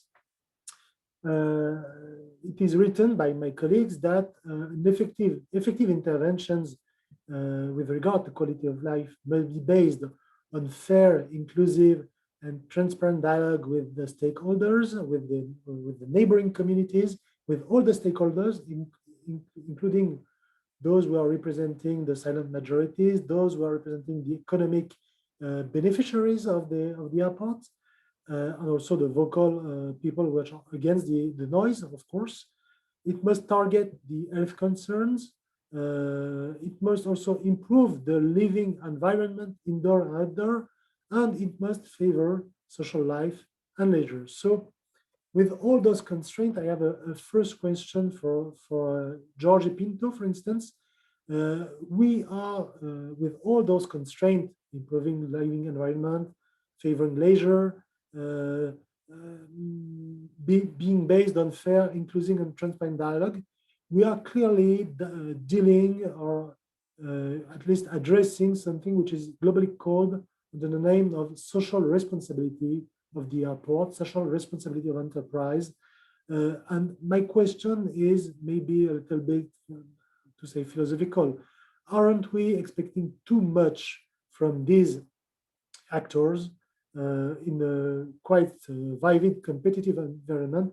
Is it really their role to address this quality of life issue too?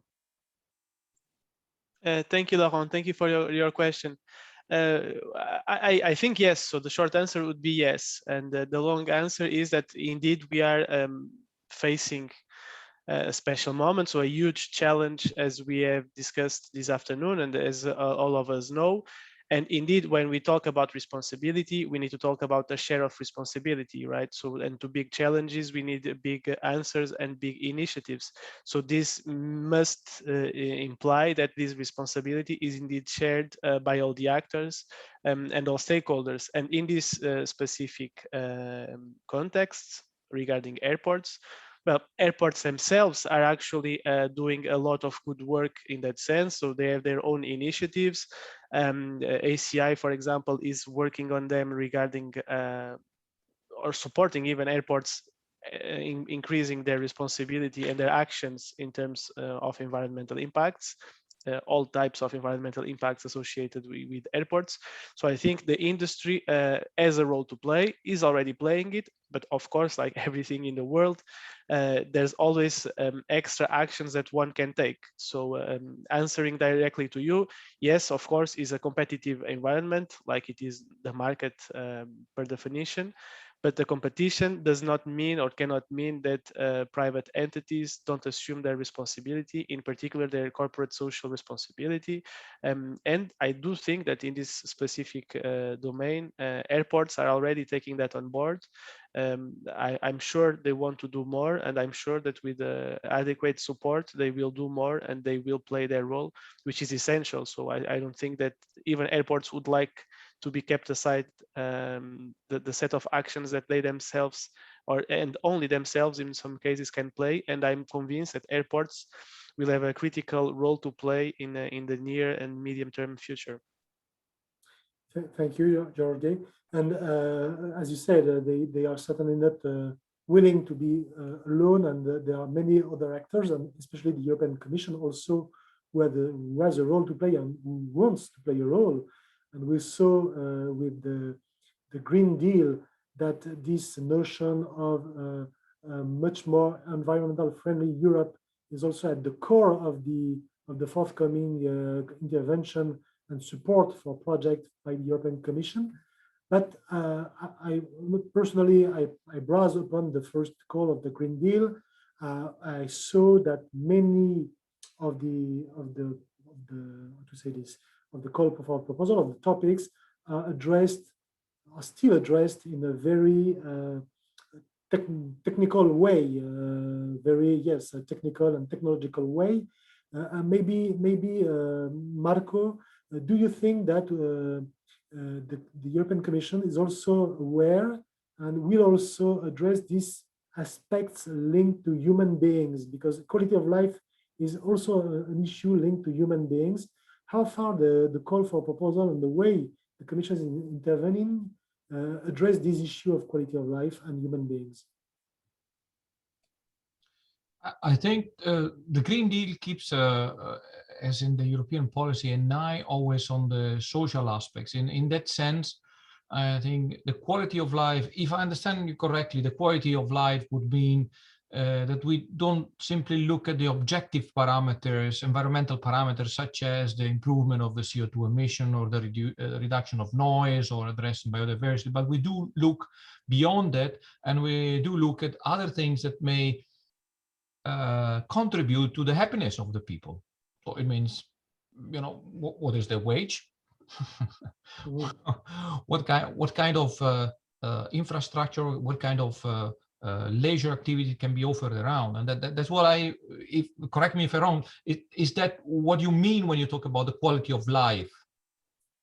What we mean when we talk about the quality of life is especially all those impressions and all those factors affecting people that they are allocating to noise, but which are indeed mobilizing some other notion than just noise.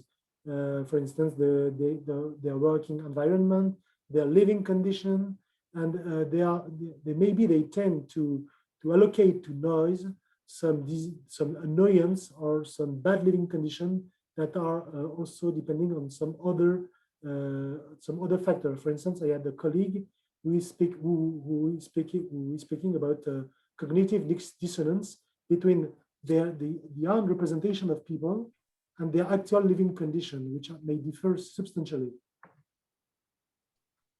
So maybe I'm not so clear. Yeah, no, I think that the difficulty comes when, potentially there is an eye, in a sense where whatever new policy is set, I called it the social aspects, which a social aspect would be this other corollary contributors to the whole quality of life beyond only the noise. The difficulty, I think, it comes when you need to quantify these, when you need to assess all these. I do remember a report, was it about a year and a half ago, where we were looking, for instance, at these aspects from the perspective of what is beyond air quality and noise, and the other aspects of the social life, the interaction with other people, the possibility to have inclusiveness, which meaning the people that are living in a specific area that are not the last ones of our society, but they have the possibility to access education, to access leisure, to access good job positions, and I think that the information on that is scarce and scattered, and it's probably to look in that holistic approach, to the whole quality of life, as I understand it, would require engaging much more the local authorities and many actors, and that therefore it goes a little bit beyond what you could do simply. So you link different policies, different policy areas. So you try to look always at the different aspects, but you cannot tackle everything. Yeah, that's a very sophisticated issue, and you gave me the perfect transition, because you mentioned the fact that information are scarce and scattered, and also that we must rely on local authorities, because condition in one place could be very different than condition in another place, and expectation too. And this is one of the outcome of ANIMA. And maybe I would like to ask to both of you, maybe to Jorge,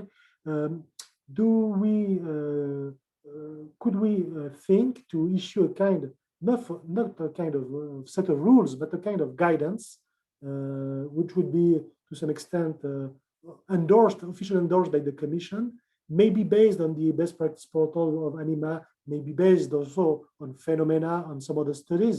There is no exclusivity for sure, but maybe several actors around airports are expecting, rather than strong, hard regulation, some kind of guidance, because they don't know how to tackle, how to address all these kind of issues altogether. Do you think that such a guidance would be eventually possible?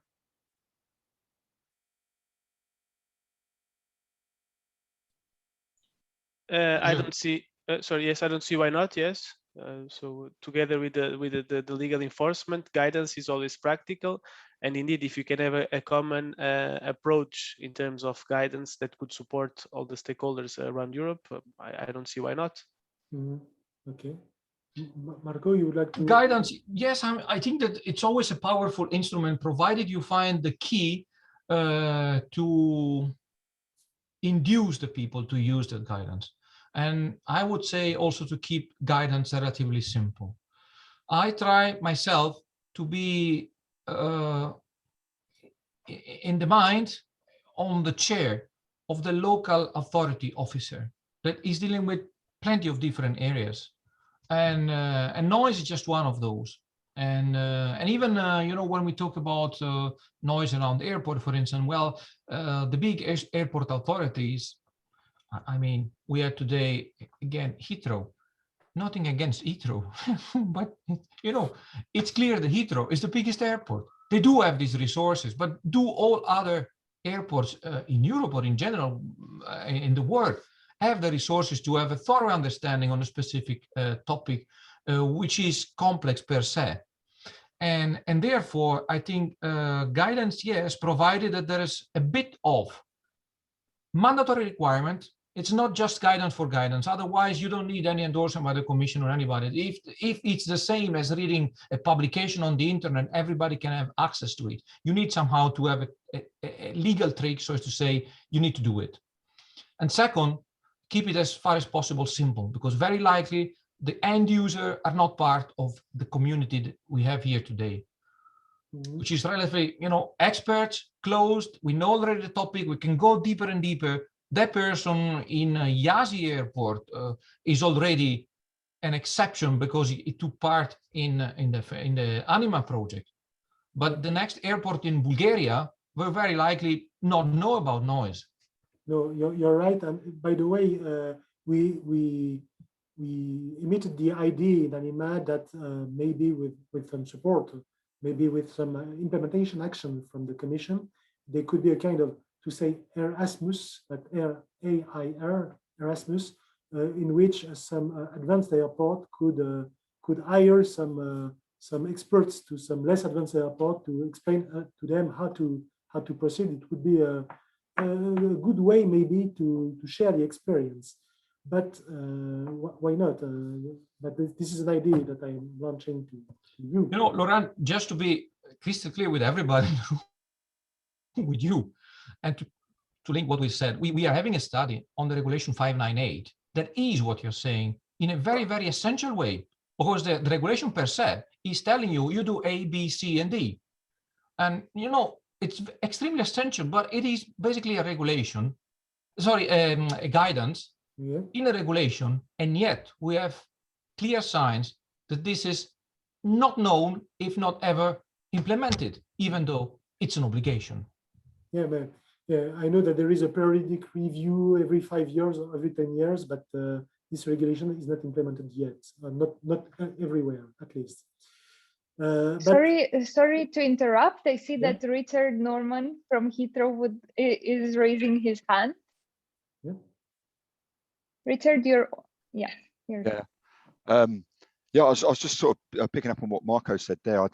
Just the 598 END documentation legislation guidelines, that they kind of give us the tools we need.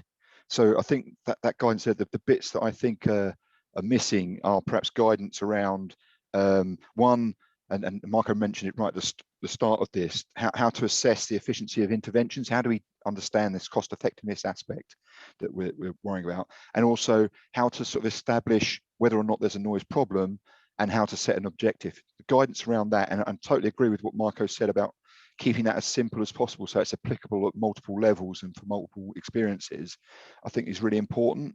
So I just wanted to sort of come in on that point really, and just sort of support that view that we've got the guidelines there to help us build good noise management plans.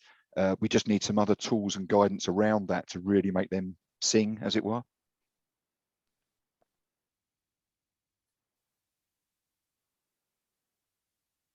Thank you, Richard. Any comment, Marco or Jorge, about what Richard said? Absolutely. I mean, it's in line with what we say, I think. Yeah. So, yes. Personally, thank you, Richard, for your confirmation. Personally, I'm quite surprised about what you said. That of course, we have to provide guidance, but you said also, Marco, that some mandatory requirement would be a plus. And I was personally thinking that most of the local authorities were completely fed up with so many regulation that another regulation would be maybe seen as too much prescriptive. And beyond this, I wonder if we are, this issue of quality of life start to be very, very, very sophisticated. We are dealing with pollution, we are dealing with noise, some people are dealing with wildlife. Now we are requesting to deal with health also, with food and so on and so forth. And globally speaking, that's a personal reflection. I wonder if we will succeed, especially if there are some regulation in each and every field, succeed to manage all these constraints on the single place with limited resources. I'm quite pessimistic about this. What is your opinion? Phenomena came up with a list of roughly 400 pieces of legislation. Like I said, rule of thumb, because the report is here under my chair. It's rather thick. But I would say for aviation, noise, we rather have a list of 100 pieces of legislation, which are the municipal regulation, the regional regulation, the airport constraints, the air navigation services constraint, the European regulation, the ICAO standard, and so on and so forth. So when I say regulation, I'm regulating, I'm not personal, because I cannot back for the Commission, but personally, I'm not thinking of new regulation. I'm thinking of enhancing and improving what we have there. But doesn't mean that if you have to let some guidance be enforceable, you need to stage, okay, here comes another regulation, or at whatever level. Yeah, I would be rather for the other way around. I would be rather for the other way around, for another integrated approach would convince, for instance, in this case, the airport authority, the national authorities, to operate a squeezing of all these different too many possible legislation. Another very relevant being, for instance, the urban planning. Yeah. Okay. So, and it's possibly that one of the difficulties why good solutions are not implemented is because of this chaos. I don't know if it's beneficial to anybody. Okay, chaos. Well, I shouldn't say chaos. It's not very kind to the whole of us. I mean, it's complex. Say. Yeah. Bottom line, I'm thinking again, the officer there and says, what do I do? And from that perspective, I do understand some people, they don't even know that there was the regulation 598 we're discussing today. Well, what is regulation 598? No, I have municipal. What is this now? How does it fit? Mm-hmm.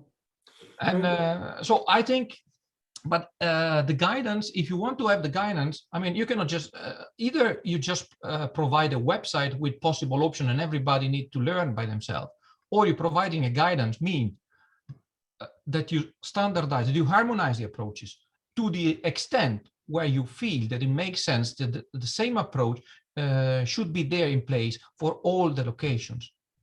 We typically say every airport is different. Okay, but there is a point of balance where every airport is the same, because every airport has a runway, every airport has takeoffs and landings, every airport is in the middle of urbanized areas. Every airport has a noise problem. Every airport. So okay. So there are common elements, and from there you need to find where do I say, okay, up to here you have to do these actions and clean up a little bit your local setting of legislation so that it's integrated. Again, back to Yazi case. This is one of the example.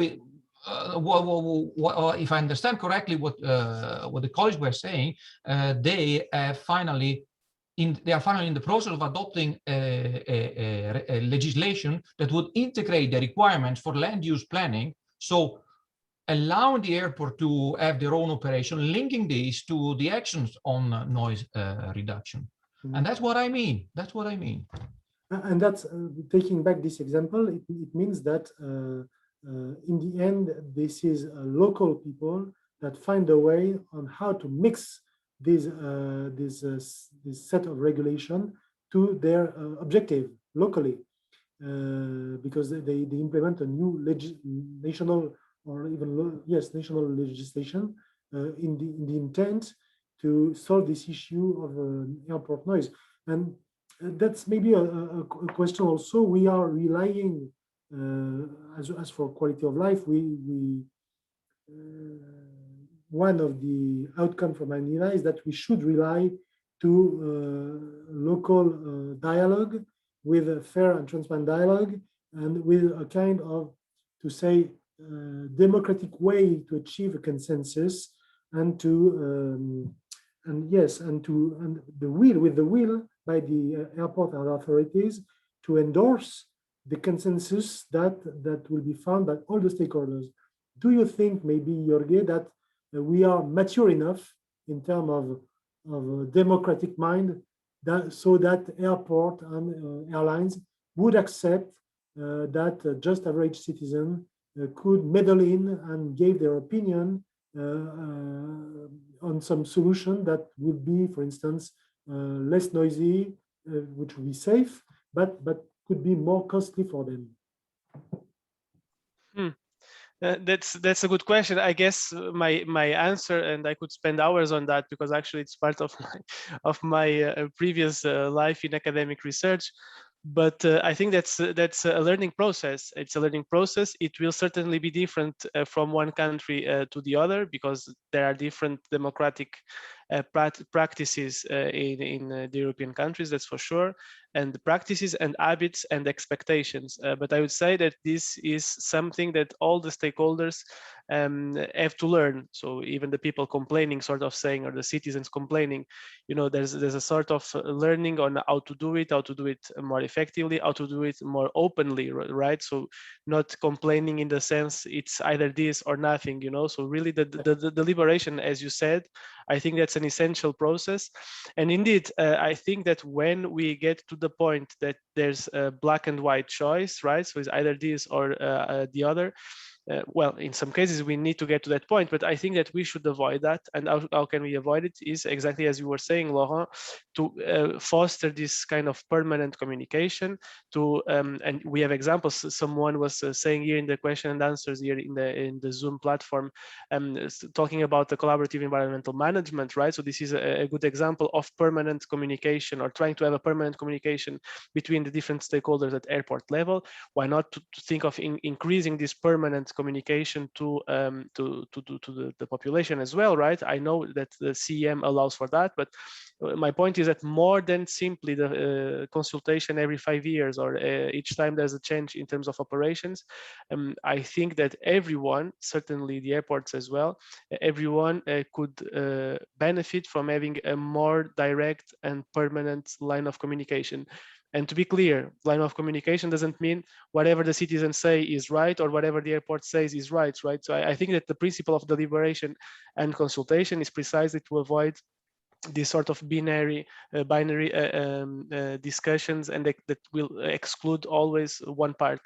So I don't know if I was clear, but this is something that I like a lot as a discussion. My point is more communication, better communication, avoiding conflict. Marco, yeah. And can I compliment you? You're running into open doors. The European legislation is already crystal clear on inclusiveness of public. The European legislation, Environmental Noise Directive and Regulation 598, they do have 3 articles. They dedicate 3 articles to the public consultation and the way you have to run the public consultation and the role of the public. So I think sometime we need to sit down and read a bit more carefully the few lines we have already agreed upon. Because Regulation 598 and the directive, it's law and it's agreed upon already since years. And if you read it, you have your answer. You have to do it. And they tell you even how you do it. Yeah, you're right. We tend to concentrate on the very technical measures and the monetary measures. And we often forget these lines about the need for consultation and bilateral consultation. Thank you for recalling this point. That's very important. And this is maybe a message from the Commission too. Maybe a last question to Marco. It will be, maybe there is also some question from the audience. I don't know. I don't see any more, but you all know that for the global warming issue, there is a market for carbon emission trading, which is, by the way, not for which aviation is not concerned, by the way. And I was wondering if we could maybe in the midterm or long term imagine something similar for noise, a kind of market for noise between airports, at least European airports, on the basis of course, metrics, noise metrics, intensimetric noise metrics, the famous LGN and so on, but also maybe some indicators. You were claiming for some indicators, Marco. Do you think it would be envisageable, possible, desirable, or not? I think it's very nice but tricky question. So I will try to answer my best. I think there is a substantial difference that I see. You can produce CO2 here and the effect being there, but you cannot produce noise here and the effect being there. So the effect of the noise is where it's produced. And because of that, you're not in the same condition as the ETS system, so the trading system for greenhouse gases. Nevertheless, trying to find as much as possible a parallel. I think the principle being here, let's see if this trading is based on quantities, is monetized to some extent, because there's also a money aspect behind it, and perhaps the money aspect could be that if I'm allowed to do more noise, then I can pay. But you pay where? So these could exist. These exist to some extent. I can think of extending the capacity of an airport, for instance, under the condition that they pay for the houses to be isolated, or for a shift in the people, where living area becomes somehow club and discos and museums and whatsoever leisure area, where it's by definition noise, and then the noise from the aircraft is compatible with the activities they're in, and the people are somehow moved there, and this money flow compensates and moves somehow in the right direction. There are also some ideas in the air that the local resident could be, to some extent, shareholders of the airport and share the benefits. and it would maybe compensate, or at least, yes, compensate the noise and pollution to some extent. Well, that's some ideas, open ideas, of course. I'm aware of it. I don't know if talking in this case as a European civil servant, if this is socially acceptable, because you are trading off health. Yeah. And I don't think if the treaty of the European Union even considers the option that a state can pay for your health, in a sense, can pay to buy your health, to say, okay, I'm hitting you, I am damaging you. And so this concept of paying for a damage is in the case where the damage was unavoidable. For instance, you have an accident. Okay, you're not meant to deliberately have caused that accident. It was accidental, an accident, and then the insurance pay. But I don't know if you can, as a state, say, okay, I want to kill you, but I pay you. I don't think that it will be socially acceptable. Yes, it's a matter of ethics. You're right. You're probably right. Okay. Thank you to both of you. I don't have any more questions. Maybe Gabriele, you have some other question from the audience. I don't know. I don't see it, and we are running a bit short on time. I see people have to go to some other meetings, so maybe we close it here. Okay. Thank you. Thank you very much for joining us. Thank you to the speakers. It was very insightful, all the presentations and all the discussions. Also, a very big thanks to the attendees for their engagement and questions. Your engagement and your participation is a true compliment for the speakers, and it's very nice to see that the webinar was useful for so many of you.